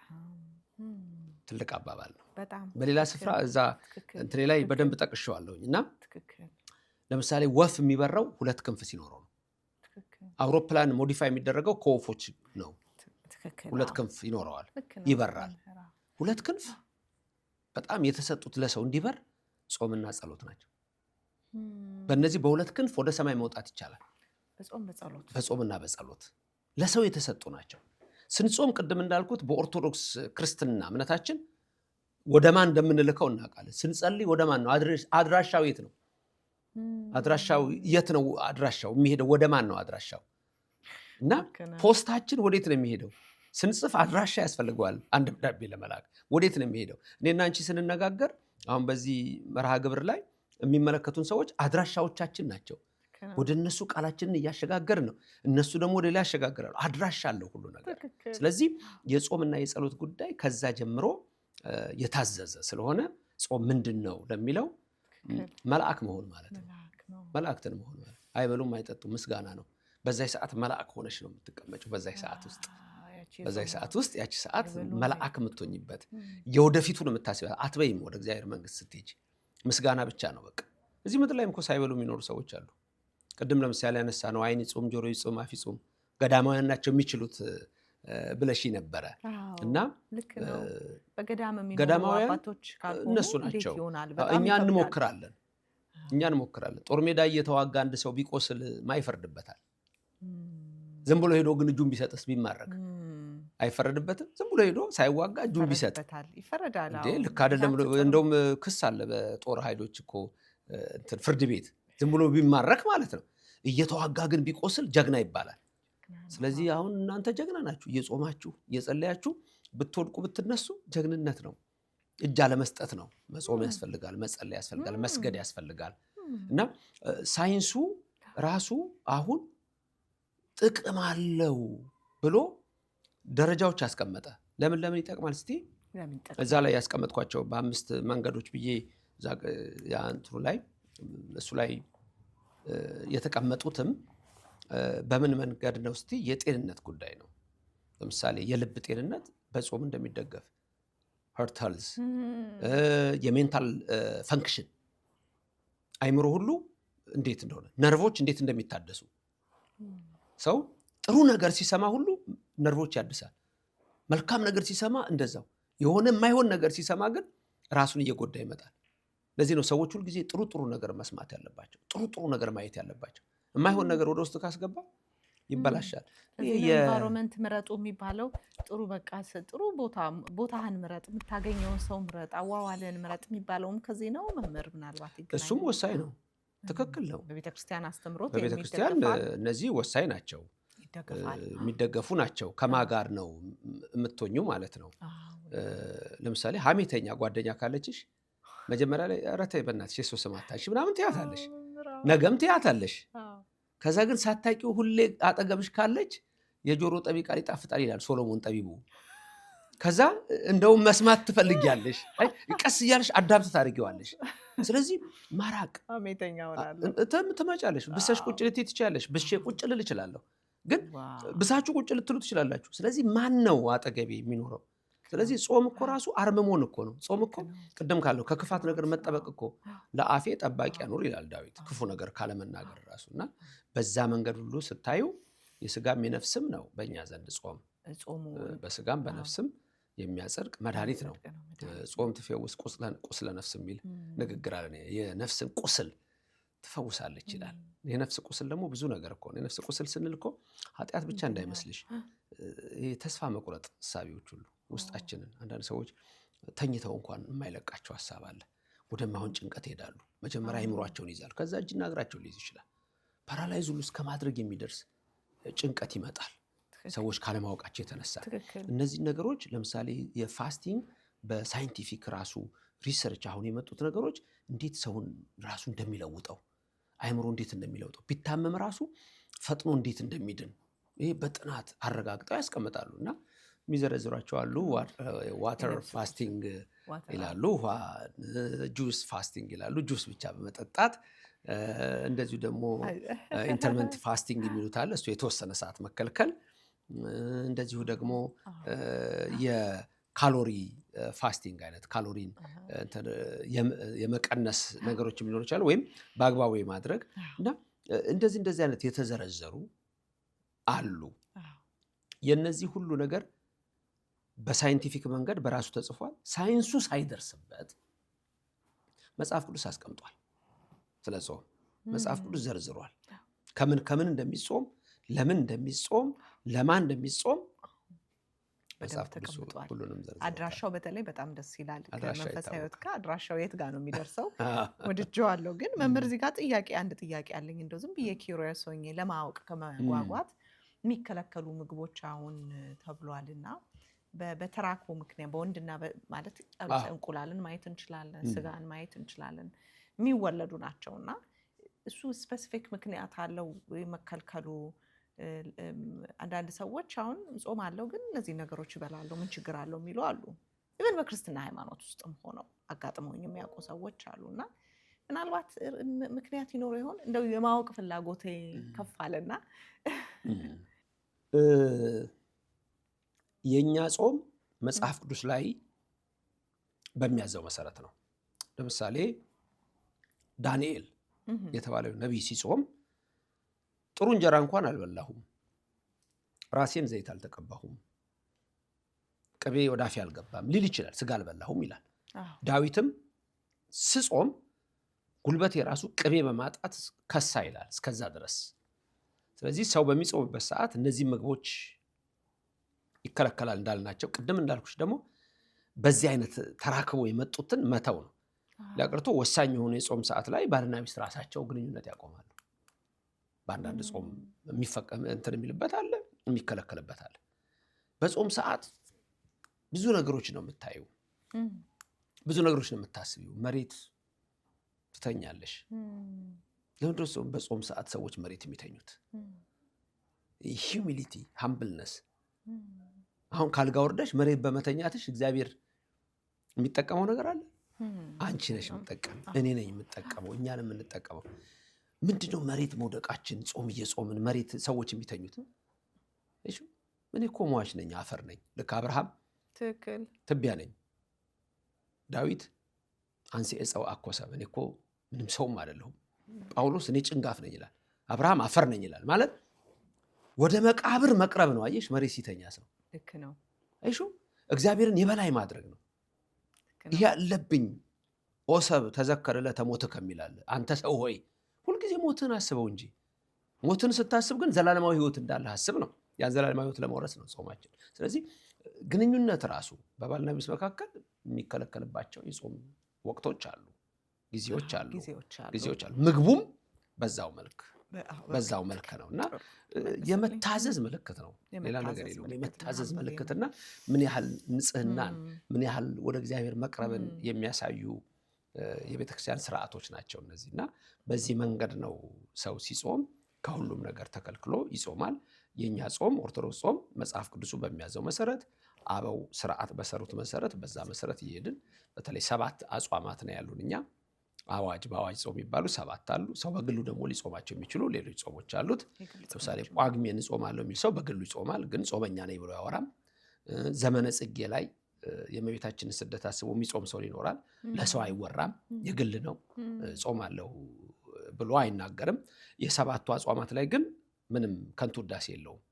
አሁን ሁዳዴ ነው፣ ኦርቶዶክስ የሆነ ሁሉ ሁዳዴን ይጾማል። ቅድም እንዳልሽው ጾሜ ስጋ መብላት እችላለሁ ቢል መጽሐፍ ቅዱሳዊ አይደለም።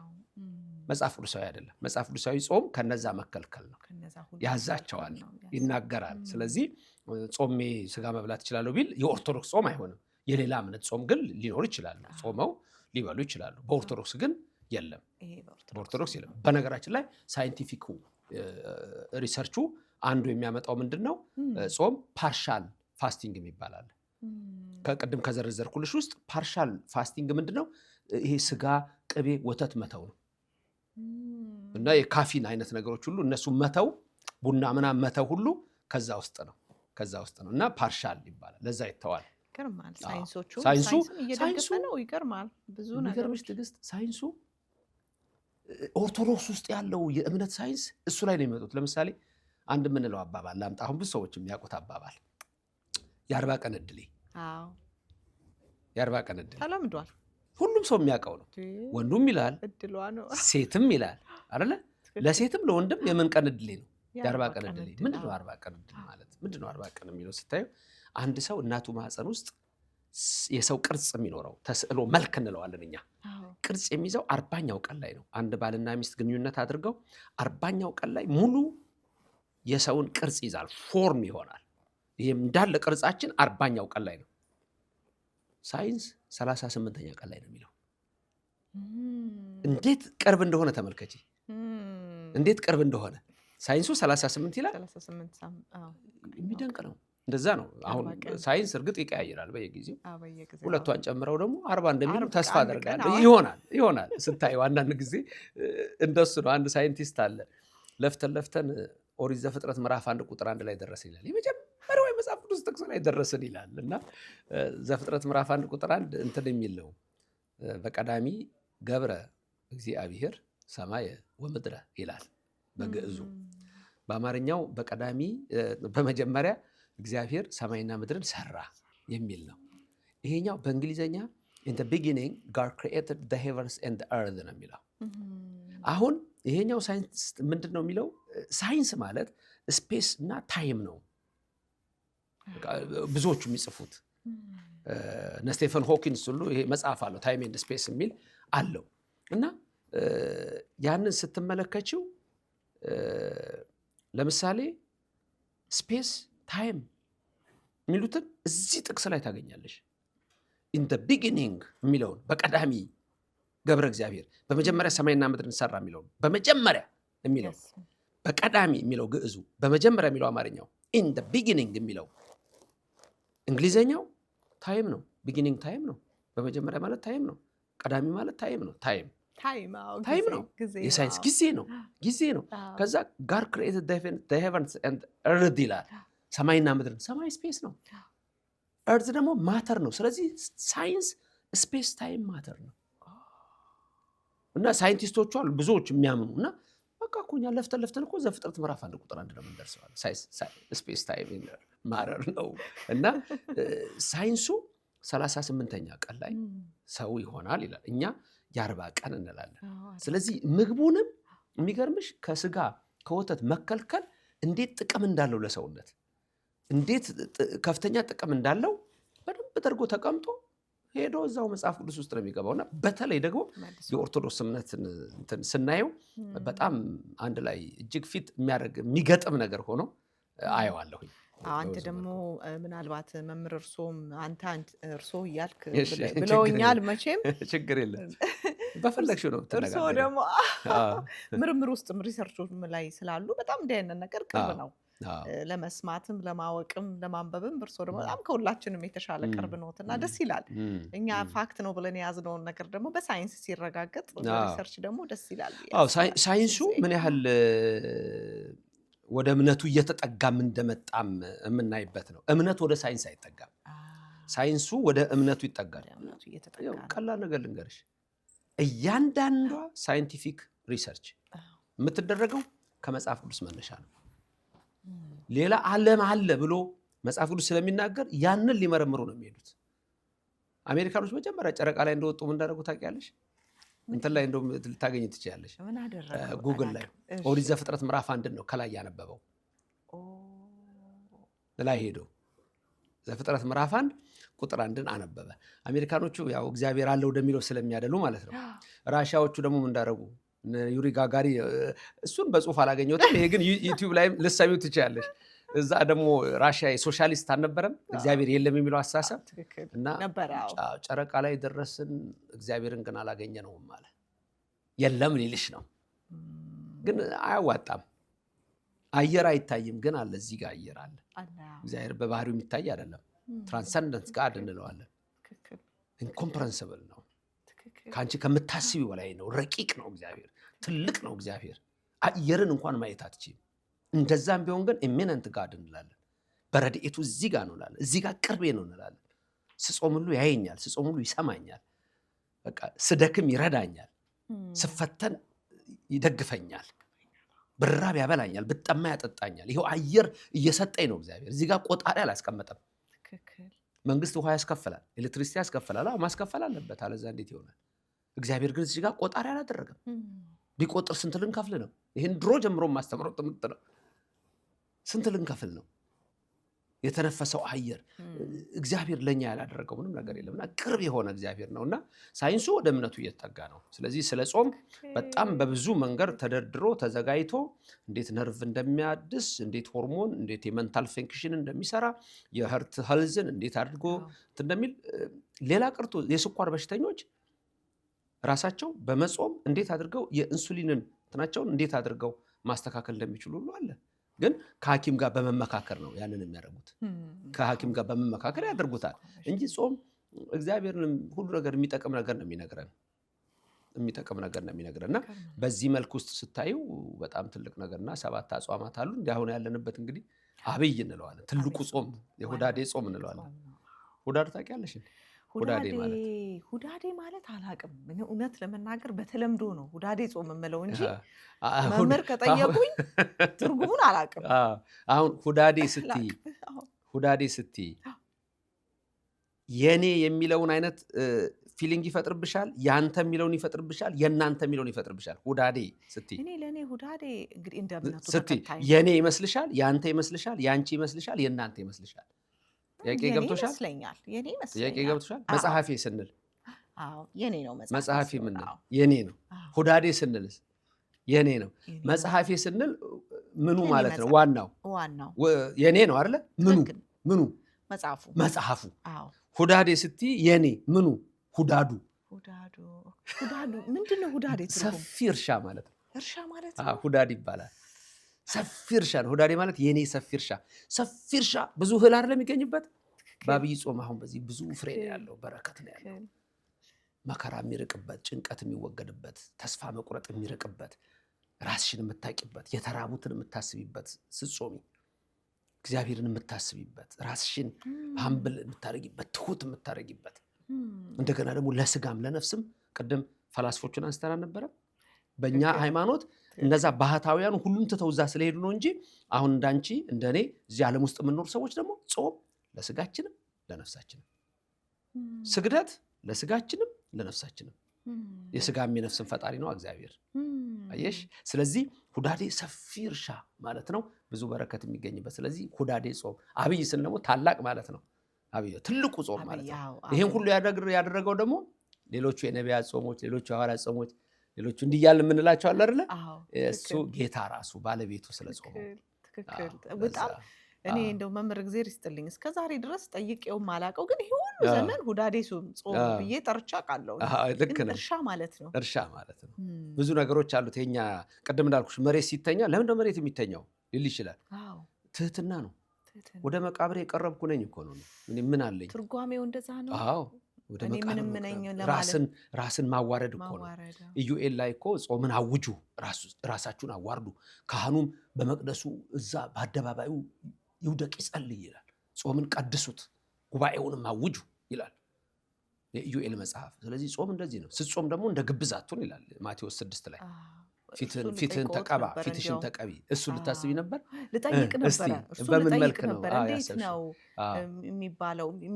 ብዙ ነገሮች አሉ። እኔ እንግዲህ ማህበራዊ ህይወቴ ላይ ከጓደኞቼ ጋር የማነሳቸው ነገሮች አሉ። ስለ እንዴት ነው ሰው መሆን ያለበት። አንዳንድ ሰው እንደው መጾምህንም አትናገርም ይባላል።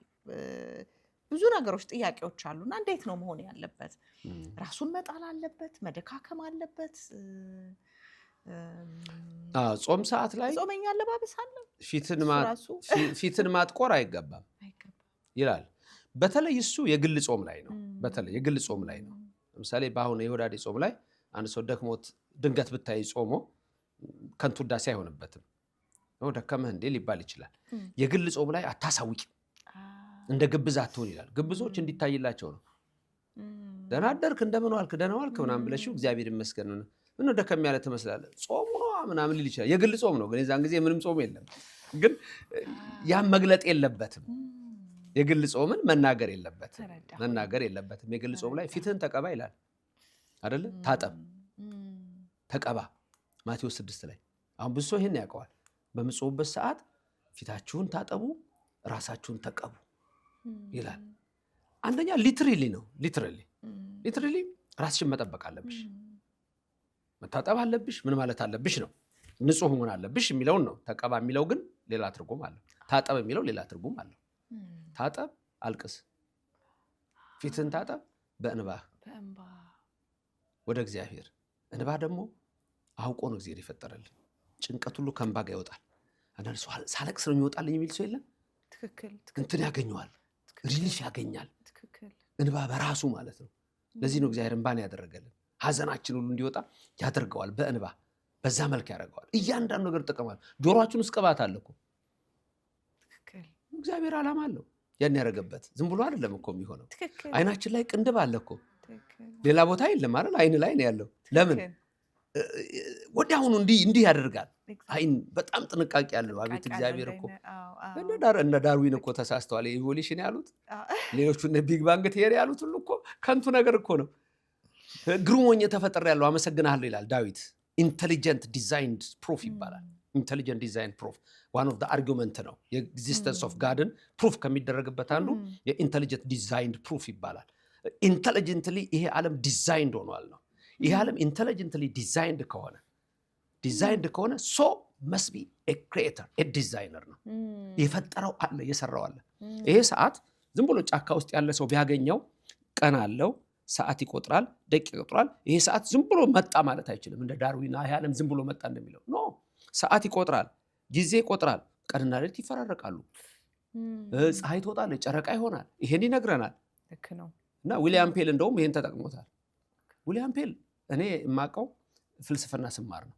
በልጅነቴ ግን ሳስተምር ሕፃን ሆኜ ይሄን ሰዓት አይቼ እንደውም የአባቴን ሰዓትና የመምሬን ሰዓት አይቼ ነው እና ሰዓት ከለር ደስ ይለኛል እንደዚህ አያለሁኝ እና ሳስተምር ድንገት ተጠቀምኩት ልጅ ሆኜ።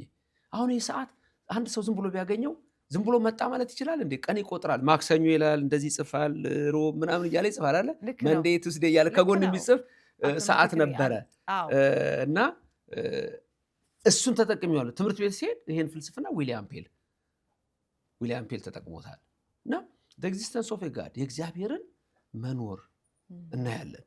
ስለዚህ በሁሉም ነገር ላይ እግዚአብሔር ለኛ ያደረገልን በጣም ትልልቅ ነገሮችን ትመለከቻለሽ እና እግዚአብሔር በሁሉም ነገር ላይ ዓላማ አለውና ጆሮ ውስጥ ያለው ቅባት ዓላማ ይኖረዋል፣ አይናችን ላይ ያለው ቅንድብ ዓላማ ይኖረዋል፣ በሁሉም ላይ ስንመለከተው ማለት ነውና ለኛ ያደረገልንን ነገር ወደ እያየ ነው ስናመጣው ምን ያህል ጥቅም እንዳለው እንመለከታለን እና በጾምም ላይ ደግሞ አሁን እንዳነሳሽው ታጠብ፣ እንባ ማልቀስ ነው አሉኝ። ማልቀስ ነው። የሚገርም ነው። ራስን ተቀባ፣ ፍቅር ይኑርህ ነው። ፍቅር ይኑርህ ከሰው ጋር እዛ ጋር ከሚስቱ ጋር እየተጣላ እዚህ ጋር ጾመኛ ነው ቢል አይሰራም። ባሏን እየነዘነዘች ስለሱ ሐሳብ ነበር። እንደውም እሱንም ሐሳብ ላነሳው ነበር። ይሄኛው ጾም ነው ወይ? ትክክለኛ ጾም ነው ወይ?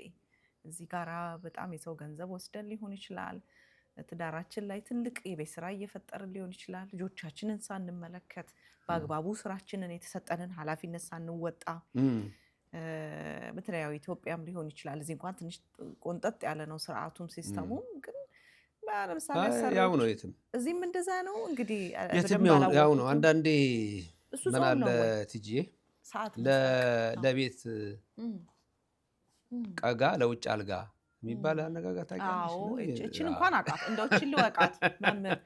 ዛሬ እኮ ብዙ ጥያቄ ነው። ደስ ይለኛል አንዳንድ ውድድሮች ቴሌቪዥን ላይ ኢትዮጵያ ውስጥ እንደዚህ ቃላት እየመጡ ሲወዳደሩ ያለውና ደስ ይለኛል። እና አንዳንድ ሰዎች ቤታቸው ሾክ፣ ለውጭ ሰው ግን አቤት ምናምን ይባሉ።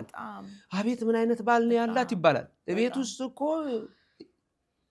መከራዋን እያበላት እኮ በጣም ቤተ ክርስቲያን ሲታይ በቃ እንትኑን ለብሶ ወይ እንደው እንዴት አይነት ሃይማኖተኛ ነው ይባላል። እሱ ጾመኛ ነው ይባላል። ቤት ውስጥ ግን ከክፋት አልጾመም ወይ እሷም። እኔ እንደዚህ አይነት ጾም እፈልጋለሁ አለ እግዚአብሔር ኢሳይያስ ላይ 58 ላይ ተጽፏል። እኔ እንደዚህ አይነት ጾም እፈልጋለሁ፣ ሰራተኞቻችሁን እያስጨነቃችሁ፣ በግፍ ጡጫ እየተማታችሁ፣ እየበደላችሁ። ድሮ ሕፃን ሆኜ እኛ ሀገር ሰኞ ገበያ እህል በጉርድ ነበር የሚሸጠው። ከሚዛኑ ተጨማሪ ዝም ብሎ ሄዶ ጉርድ የሚባል ነገር ጣሳል። በጣሳ ጉርድ ይባላል። እሱን ምን እንደሚያደርጉት ታውቂያለሽ? ሲሸጡ እንደዚህ ከስር ይመቱታል፣ እንደዚህ ቂጡን ወደ ላይ እህሉን እንዳይዝ ነው።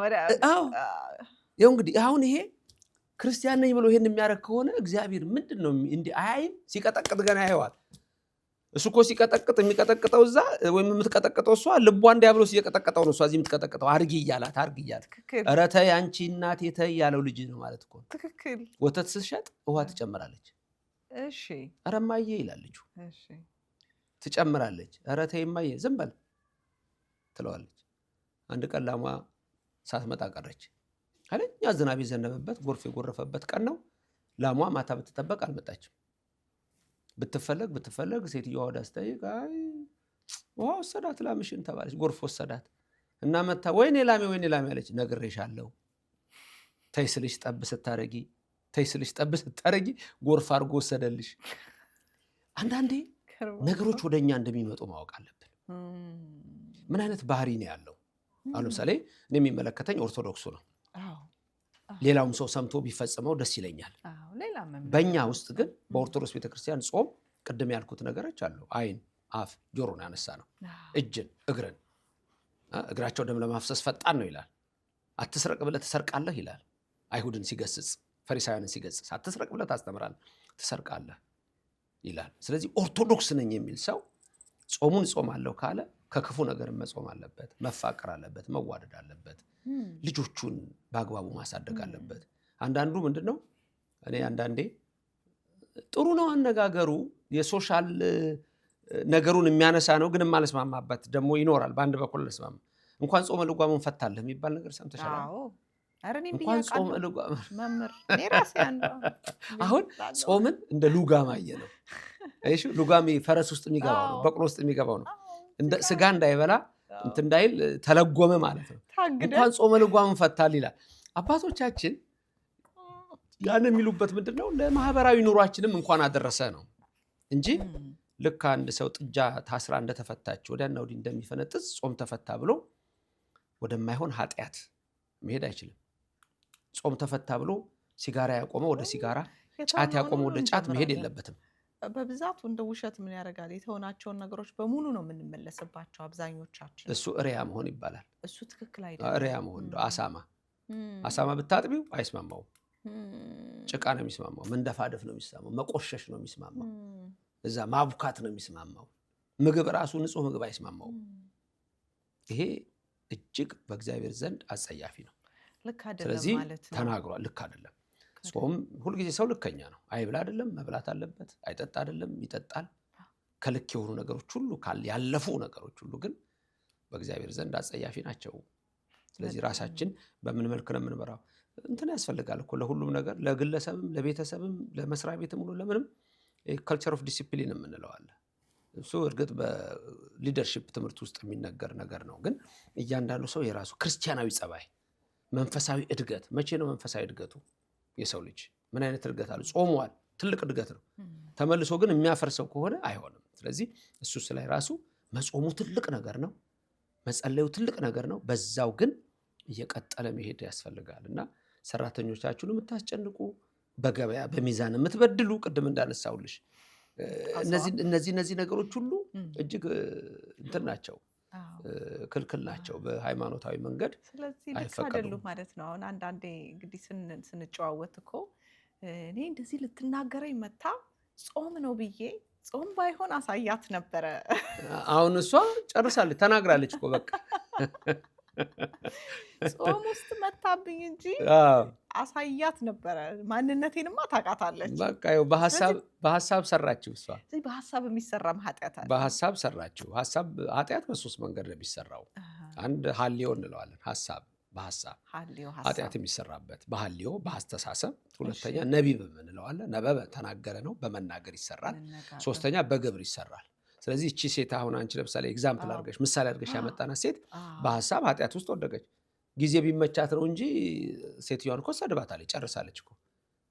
ግንባሩን ነበር ማለት ይላል አላለም? ቢያመቸው ግንባሩን ብሏል እኮ ሰውዬ። ስለዚህ በሀሳብ ወደቀ። ለምን ይለዋል? እኩል ነው ማለት ነው። ኃጢአት ደረጃ አለው። ዮሐንስ ወንጌላዊ ሞት የሚገባው ኃጢአት አለ፣ የማይገባው ኃጢአት አለ ይላል። ደረጃ አለው፣ ግን በሶስቱም ይሰራል። ሶስቱንም ግን ይቅር በለኝ ማለት ያስፈልጋል። ደረጃ አለው። ሶስቱንም ይቅርታ መጠየቅ ያስፈልጋል። ኃጢአት ነው ብቻ ዞሮ እንደዛ ማለት የለብንም። በፍጹም ስንጀምር ያልነው እኮ ነው። አፍ ይጹም፣ ዓይን ይጹም፣ ጆሮ ይጹም ነው እኮ። አፋችንም ዓይናችንም ጆሮአችንም መጾም አለበት። እድገት ያስፈልገዋል። ግን ይሄ ለምሳሌ ሁለት ሰዎች ልንገርሽ። አንዱ ዮሐንስ አፂር ይባላል፣ አንዱ ሙሴ ጸሊም ይባላል። ሙሴ ጸሊም ኢትዮጵያዊ ነው፣ ጥቁሩ ሙሴ። እና እሱ በፊት አደገኛ ተደባዳቢ፣ ወንበዴ፣ የወንበዴዎች መሪ የነበረ ሰውዬ ገዳም ገባና ትሁት ሆነ። የገዳሙ ኃላፊ አበምኔቱ አበገዳሙ ሊያረጋግጥ ፈለገ። ይህ ሰውዬ እውነት ተመልሷል። የመጣ ጊዜማ መነኮሳት ሁሉ መግቢያ ጠፋቸው። ይሄ የታወቀው ገዳይ አይደለም እንዴ ሙሴ? ምን ሊገለን የመጣው አሉ። አይደለም፣ እኔ ክርስቶስን አምኜ እንደናንተው ልኖር ነው የመጣሁት። በቃኝ።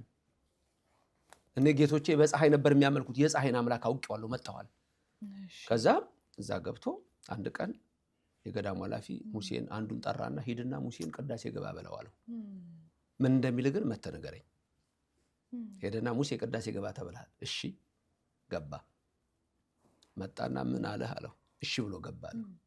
ሂድና አንተ ባሪያ ደግሞ አንተን ማቀዳሽ አደረገ ውጣ በለው። ምን እንደሚል መተህ ንገረኝ አለው።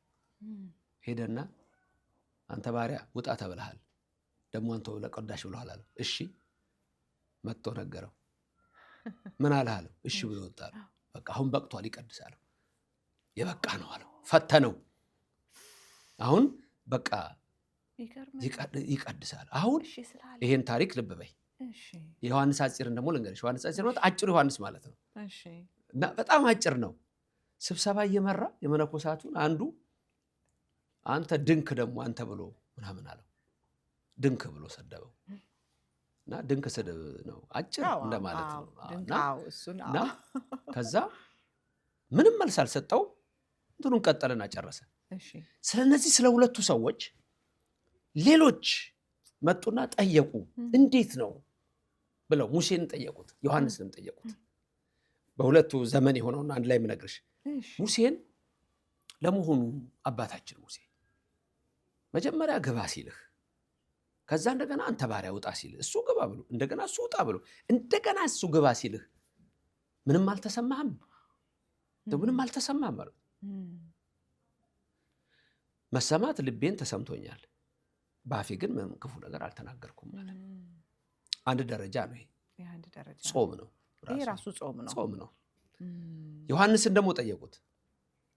ዮሐንስ እንደው በዛ ሁሉ ሰው መሃል፣ በዛ ሁሉ መነኮሳት መሃል፣ አበው መሃል አንተ ድንክ ብሎ ሲሰድብህ እንደው ምንም አልተሰማህም አሉት።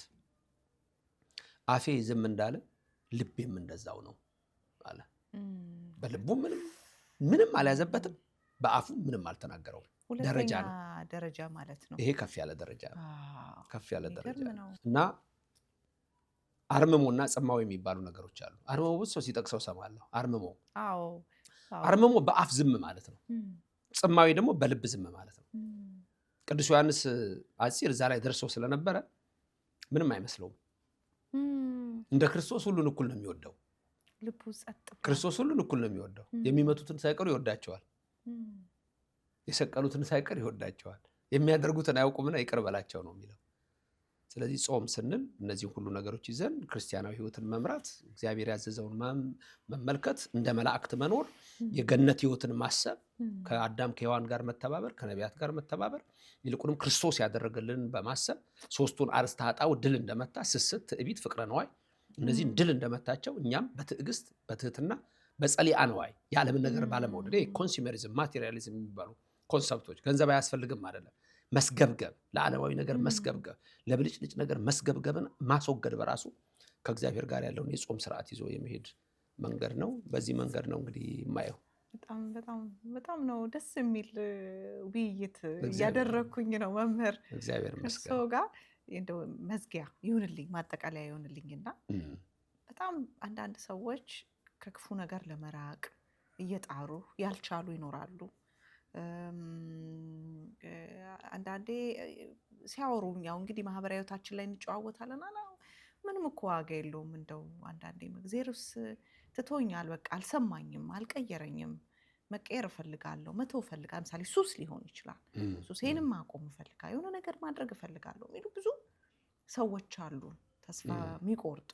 እኔ በምናምን አለው ሳይኮቴራፒስትም ቢሆን ስነልቦና ሳይንስ ላይ ብሰራም ስፒሪቹዋሊቲ ወይም መንፈሳዊነት አንድ ፒላር ነው ብዬ ነው በደንብ ማምነው። ማለት የሰው ልጅ በጣም ያስፈልገዋል። እኛ ሙያ ላይም በጣም ሰው በአይምሮ ደህና ለመሆን እንትኑም የሕክምናው ሞዳሊቲውም እየተቀየረ ነው እና በፊት አልነበረም ሃይማኖት፣ ይሄ መንፈሳዊነት አልነበረም። አሁን መንፈሳዊነት ተካቷል፣ አስፈላጊ ስለሆነ። ቀደም ሲል እንዳሉት እንግዲህ ሳይንሱም እየተጠጋ ነው፣ እኛ ሳንሆን ሳይንሱ ወደኛ እየመጣ ነው ብለዋል። ስለዚህ ለእነዚህ ሰዎች ምን ይላሉ?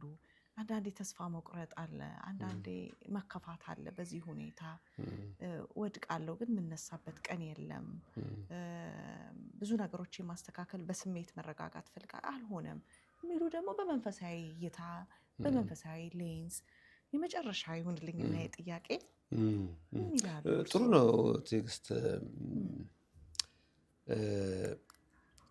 የሳይኮሎጂው ካውንስሊንጉ ሳይካትሪስቶቹ አንቺን በሙያ የምትሰሪበት በፊት የሃይማኖቱ ትልቅ ቦታ ነበረው።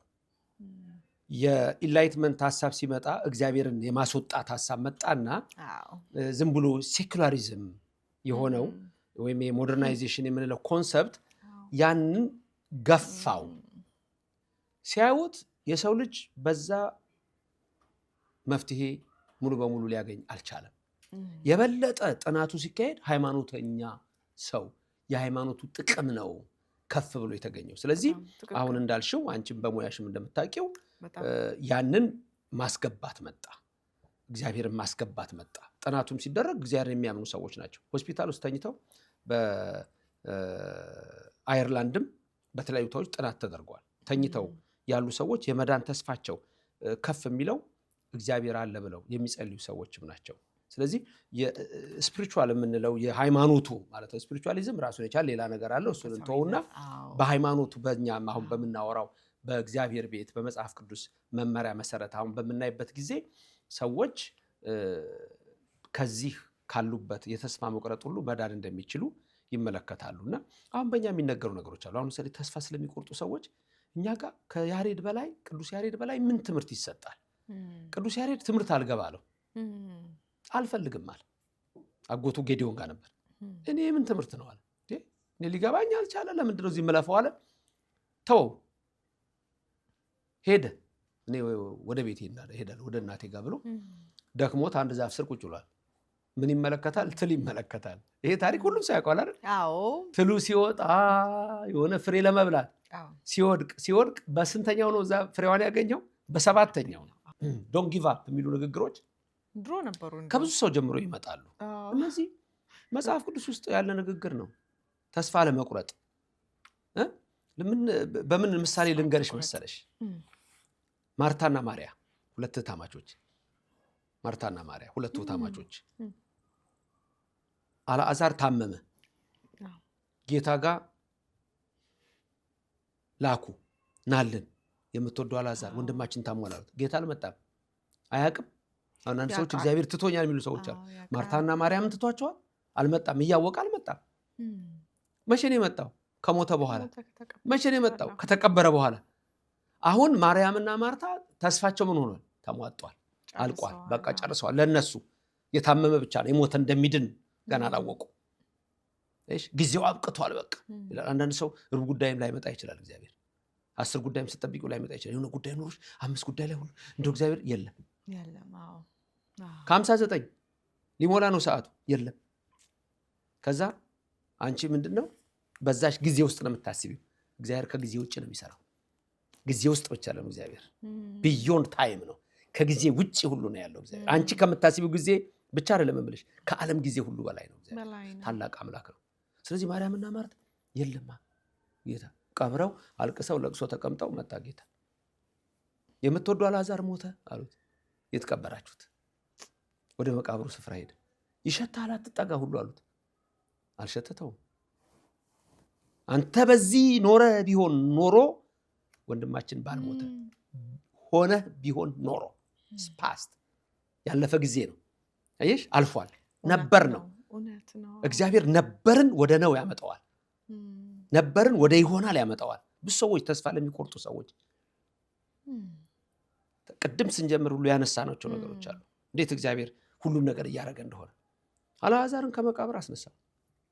ነበር የሚለው ነገር ተለወጠ። እግዚአብሔር ማለት ታሪክ የሚቀይር አምላክ ማለት ነው። ስለዚህ አንዳንድ ሰዎች ብቻቸውን የሆኑ ሁሉ የሚመስላቸው ሰዎች አሉ። አንድ ሀገር የተለመዳል። አንድ ነገር ሲመጣ ዋይ ሚ ይላሉ። እነሱ ብቻ የሆኑ ይመስላቸዋል። እነሱ ብቻ የሆኑ እነሱ ብቻ አይደሉም። ብዙ ሰዎች ይኖራሉ እንደነሱ። ምን ባደርግ ነው ሁሉ ነገር የመጣብኝ ፈተና? እኔ ምን ብሰራ ነው? ምን አይነት ኃጢአት ብሰራ ነው?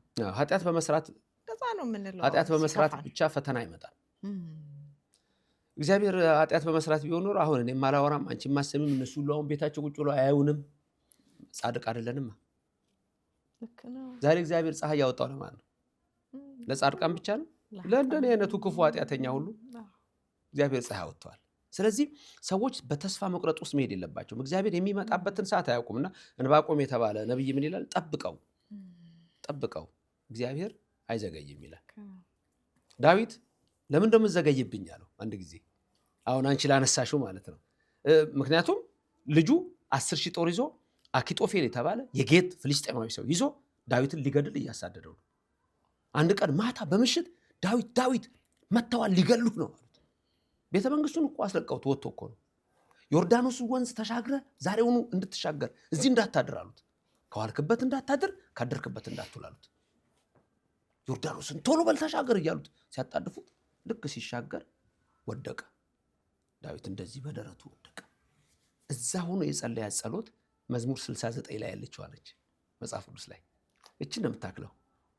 አንዳንድ ሰው አሁን እሷም እንደምትለው ለምን እንደምዘገየው አትዘግይብኝ የምትል ነች። እና ያችን ሲጸልይ እንደዛ ወድቆ ነው የጸለያት ተጽፋለች እዛ ላይ። እኛ ጋር እንደ ሌላው እምነት አይደለም። ለምን እንደተጸለየ ሁሉ መዝሙረ ዳዊት ለምን እንደጸለየው ምክንያቱም እንደሆነ ፐርፐዙ እዛ ላይ ይቀመጣል። ለማን እንደሆነ እንዴት እንደሆነ ሁሉ ይቀመጣል። እና እቺ ጸሎት አትዘግይብኝ ወኢት ወንዲ አትዘግይ አምላኬ የሚላል። እና እግዚአብሔር ሰዓት አለው። በዕለትሪት ሰማይኩ ከሚል ቃል አለ። በተመረጠች ሰዓት ሰማሁ። መቼ ነች ያቺ ሰዓት? ለምሳሌ ከቤተክርስቲያናችን የአብይ ጾም ሳምንታት አንዱ መጻጉዕ ይባላል። ህመምተኞች የሚፈወሱበት ቀን የሚነገርበት ነው። ከዛ ውስጥ አንዱ የሚወራው ሰው የማን ነበር? 38 ዓመት ሙሉ የተኛው ዮሐንስ ወንጌል ምዕራፍ 5 ላይ ይህ ሰው 38 ዓመት ሙሉ ለምን ተኛ? 38 ዓመት ሙሉ እንዴት ጠበቀ? እንዴት ነው 38 ሙሉ ዓመት ያልዳነው? ግንኙነቱ ከእግዚአብሔር ጋርም አልነበረም፣ ከሰው ጋር ብቻ ነበር። ስለዚህ ሰዎች መልአኩ ይወርድና ውሃውን ሲያናውጠው ዘመድ ያላቸው እያነሱ ሲከቷቸው ይድናሉ። ስለዚህ ሁሉ የሚጠብቀው እሱ ያን መልአኩን የላከውን እግዚአብሔርን ሳይሆን ወይም መልአኩን ራሱን ሳይሆን እሱ ይጠብቅ የነበረው ማንን ነው? እዚህ ጋር አንድ ሰው መጥቶ ቢጨምረኝ ነው። ሁሌ ሰው ነው የሚያወራው፣ ሁሌ ሰው ነው የሚያወራው። ለዛ ነው የረዘመበት መከራው። መጨረሻ ጌታ መጥቶ ራሱ ትፈቅዱኑ ተየው ልትድን ትወዳለህ አለው። ሰውየው መለስ ልትድን ትወዳለህ አለው። ጌታ ደግሞ ያን ሁሉ ዓመት ተኝቶ እንዴት ነው ልትድን ትወዳለህ የሚለው? ራሱ ጥያቄው ትንሽ ግራ ይገባል አይደል? እንዴ ጌታ እንዴት እንዲህ ይጠይቃል? አያውቅም እንዴ ጌታ ይህን ያህል ዘመን የተኛ ችግረኛ ምስኪን፣ አንድ ቀን ሰው መጥቶ ያልጎበኘው ብቻውን የሆነ ሁሌ ግን ሰው የሚጠብቅ 38 ዓመት አምጥተው እኮ ጥለውት የብረት አልጋ ይላሉ መምህር ቴዎድሮስ። እዛ ላይ ጥለውት እኮ መተው አያውቁም እንጂ ነገ ጠዋት መተው መልአኩ ሲባርክ እኮ መክተት ዘመድ የለውም፣ ብቻውን ነው፣ ማንም የለም። ክርስቶስ ሲመጣ ሲያየው የ30 ዓመት ነው፣ ነገ መጥቶ ይከተኛል ብሎ ነው ያሰበው እሱ። ተፈቅዱ ነው ተያው ልትድን ትወዳለህን አለ። እወ እግዚኦ አዎ መዳንስ እንጂ መዳን እወዳለሁ አላ አልበ የሰብ ግን ሰው የለኝም አለ። ሰው ነው የሚጠብቀው። አሁን ብዙ ሰዎች እንዴት ነው ከእግዚአብሔር ጋር ያለን ግንኙነታችንን ነው ማስተካከል ያለብን። እግዚአብሔር በፍጹም እግዚአብሔር ጋር ደውለሽ ስዊች ኦፍ ነው የለም በፍጹም። እንደ ኢትዮጵያ ኔትወርክ አጠገብሽ ቁጭ ብሎ ያገኟቸው ደንበኛ ከአገልግሎት ውጭ ናቸው አይልም። እግዚአብሔር ጋር ደውለሽ ሁልጊዜ ይሰማል። እኔ አይንን የሰካሁት አላይም፣ ጆሮን የሰካሁት አልሰማም፣ የምትለምኑትን ልመና። ስለዚህ እግዚአብሔር ደግ ነው። ስለዚህ ይሄን የኛን አስተሳሰብ ራሱ ማስተካከል አለበት። ማይንድ ሴታችን መስተካከል አለበት። ስለዚህ ምንድን ነው የምናደርገው? ከእግዚአብሔር ጋር ያለን ግንኙነት የሚለው አንዱ ትልቁ ነገር እሱ ነው እንጂ ተስፋ የሚያስቆርጥ ነገር አለ። ግን እግዚአብሔርን ስናስብ ተስፋ ማለት እኮ የማይታይ ነው። ትክክል። በተለይ ደግሞ በኦርቶዶክስ እምነት ተስፋ በጣም በጣም በጣም ትልቅ ቦታ የሚሰጠው እምነት፣ ተስፋ፣ ፍቅር እነዚህ ምንም በሶስት የተገመደ እኮ ነው በቃ። እና ተስፋ ነው በቃ። እኛ በተስፋ ነው የምንኖረው። የት አውቀዋለሁ እግዚአብሔርን? አላየሁትም እንደዚህ አይደል? ስለነገረኝ በመጽሐፉ አውቀዋለሁ፣ መጥቶ ስላዳነኝ አውቀዋለሁ እንጂ ያችን መንግስተ ሰማያት አላየሁም። ተስፋ ነው፣ ተስፋ ነው። ይከተኛል ገና ብዬ። የምድሩማ ምንድን ነው እንዴ? ምን መሆናችሁ ነው እኮ ያለው ጌታ እኮ። እናንተ ምን መሆናችሁ ነው? ስጋን ሰጥቻችሁ የለ እንኳን ልብስ። ከስጋና ከልብስ ማን ነው የሚበልጠው? ይሄን ስጋ ከሰጠዋችሁ ይሄን ልብስ ከለክላችኋለሁ። ነፍስ ሰጥቻችሁ የለም እንዴ? እዚህ የማትሞት ያው ነፍስ ስለምትበሉት ታዲያ ይሄን ተራ ምግብ ከለክላችኋለሁ። ስለምትበሉት አትጨነቁ፣ ስለምትለብሱት አትጨነቁ የሚለው ፈጥኖ እግዚአብሔር የሚያደርገዋል። አንዳንድ ቤት ብዙ መከራዎች ይመጣሉ፣ ብዙ ፈተናዎች ይመጣሉ። እነዛን ፈተናዎች ግን የምንወጣው ኢዮብን ያሳየናል። ምሳሌ አድርጎ ሮል ሞዴል ነው ኢዮብ። ታይዋለሽ 10 ልጅ ሲሞትበት እግዚአብሔር ይመስገን፣ ቤቱ ሲፈርስ እግዚአብሔር ይመስገን፣ ሰውነቱ በቁስል ሲመታ እግዚአብሔር ይመስገን። እግዚአብሔር ሰጠ፣ እግዚአብሔር ነሳል፣ መጨረሻ መለሰና እግዚአብሔር ሰጠ። እንዲህ አይነት እግዚአብሔር ነው ያለን እኛ። ስለዚህ ሰዓት አለው፣ ጊዜ አለው። ግንኙነታችንን በምን መልክ ነው? በጾማችን፣ በጸሎታችን፣ ለሱ ጋር በምናደርገው ግንኙነታችን እግዚአብሔር በቤታችን ያለውን ሁሉ ያስተካክላል። እግዚአብሔር ደግ አምላክ ነው። እቺ ዛፍ መብላት መጠጣት አለባት፣ መጾምም አለባት። ሁሌ አትበላም፣ ሁሌ ውሃ እዚህ ላይ አይፈስላትም ማለት ሁሌ አትጠጣም። ትጾማለች፣ ሰዓት አላት፣ የምትበላበት ሰዓት አላት። እንዲህ ለምልማ ደግሞ ታያታለች። የሰው ልጅ የለመለመ ህይወት የሚኖረው የእግዚአብሔርን ቃል ጾም ጸሎቱን ስርዓቱን ሲጠብቅ ነው። ፍሬም ያፈራል። አብቦ አይቀርም። አንዳንዱ አብቦ የሚቀራል አይደል? አንዳንዱ አረማሞ የሚበላው አለ አይደል? ልክ ነው። እሱን እኮ ነው መጠንቀቅ። አረማሞ የምንለው ነገር አለ። ከላይ ጥቁር የሚል ፍሬ እህል ሳይሆን የሆነ አፈር የሚመጣ ነገር አለ። ያ ማለት ጾሙን ጾሞ እንደ በቃ ዝም ብሎ በጾሙ አይኔ ጾም ሆኗል እንዳለችው ያቺ ቅድም ያልሻት ሌላ የሚያስበው ሰው ፍሬ ሳያፈራ ይቀራልና እግዚአብሔር ደግ አምላክ መሆኑን ሰዎች በልባቸው መሳል አለባቸው። የምንጾመው ለኛ ነው። በእኔ መብላትና ለመብላት እግዚአብሔር የሚከብረው ነገር የለም። እኔ ነኝ የምከብረው፣ እኔ ነኝ የምለወጠው። ህይወታችን ሁሉ መልካም ይሆናል። ያኗኗር ዘይቤያችን ቁጥብ ይሆናል። ሰውነታችን እግዚአብሔርን የሚያመሰግን ይሆናል፣ ቅዱስ ይሆናል። ጾም ሁለት ክንፍ ነው። ወደ ሰማይ መንግስት የምንበርበት ነው። ጾም መላእክትን የምንመስልበት ነው። መላእክት አይበሉ ምስጋና ነው። እሱ እናስባለን። የሰማይ ቤታችን እናስባለን። ያን ሁሉ የምናደርገው የመታዘዝ ምልክት ነው። በዚህ መልክ ነው በቤተክርስቲያናችን ያለው ህግና ስርዓት። እኔ እንግዲህ መምህር እንዴት እጅግ አድርጌ እንደማመሰግንህ እኔ ለራሴ ብዙ ትምህርት ደግሞ ደስ ይላል። በጥያቄና መልስ ነው። እኔ ራሱ እኮ እየተጠየቅኩኝ እየመለስኩኝ ያልመለስኩትን ደግሞ ማብራሪያ እየተሰጠኝ በጣም እጅግ መልካም ጊዜ ነው ያሳለፍኩት። በእውነት መምህር በጣም አመሰግናለሁ። ትዕግስት፣ አንቺም እንግዳ አድርገሽኝ ስለጋበሽኝ እግዚአብሔር የተመሰገነ ይሁን። እንደዚሁ ደግሞ በዚህ ውስጥ ደግሞ ይህንን ዝግጅት የሚማሩበት ብዙ ሰዎች አሉና ይህን ስራ ከሰሩት እዚህ ካሉት ሁሉ ጋራ ለነሱም በረከትን እመኛለሁ። እግዚአብሔር ሁሌ እንደምንለው መዋዕለ ጾማችንን አሳልፎ ለብርሃነ ትንሣኤ ያድርሰን። ጾማችንን ተቀብሎ ደግሞ ይቅር ብሎን ከደመና በታይ ሳያስቀረው ሀገራችንን ሰላም ያርግልን፣ መላውን ዓለም ሰላም ያርግልን። የሰው ልጆችን አስተሳሰብ ሁሉ ከጦርነት፣ ከረሃብ፣ ከቸነፈር፣ ከመለያየት፣ ከመነካከስ ሰውሮ ይሄ ከሰማይ በላይ ያለው ኃያል አምላክ ፀሐይና ጨረቃ ለሁላችን ያወጣ ፍቅርና አንድነትን ደግሞ ሰጥቶ የበረከት ሰዎች እንዲያደርገን የሁልጊዜ ጸሎቴ ነው። ተማሪውን በትምህርት ገበታው፣ አስተማሪውን በማስተማሩ፣ ሐኪሞች በሕክምና፣ መሐንዲሶች፣ ኢንጂነሮች በስራቸው፣ የፖለቲካ መሪዎች በፖለቲካ መሪነታቸው፣ የሃይማኖት መሪዎች በእምነትና በሃይማኖት መሪነታቸው ሁላችንም እግዚአብሔር የሚባል አምላክ ስላለ እሱን ፈርተን እንድንሰራ በንግድ ዓለም ያለውም እሱን እንዲያስብ ሁላችንም መልካም እንድንሆን ያንን መልእክት ማስተላለፍ ፈልጋለሁ። እኔንም ኃጢአተኛውን ሁላችንም ደግሞ በረድኤቱ እንዲደግፈን የእሱ ቅዱስ ፈቃድ ይሁንልን። ቅድስተ ቅዱሳን ድንግል ማርያም ከሁላችን ጋር ትሁን።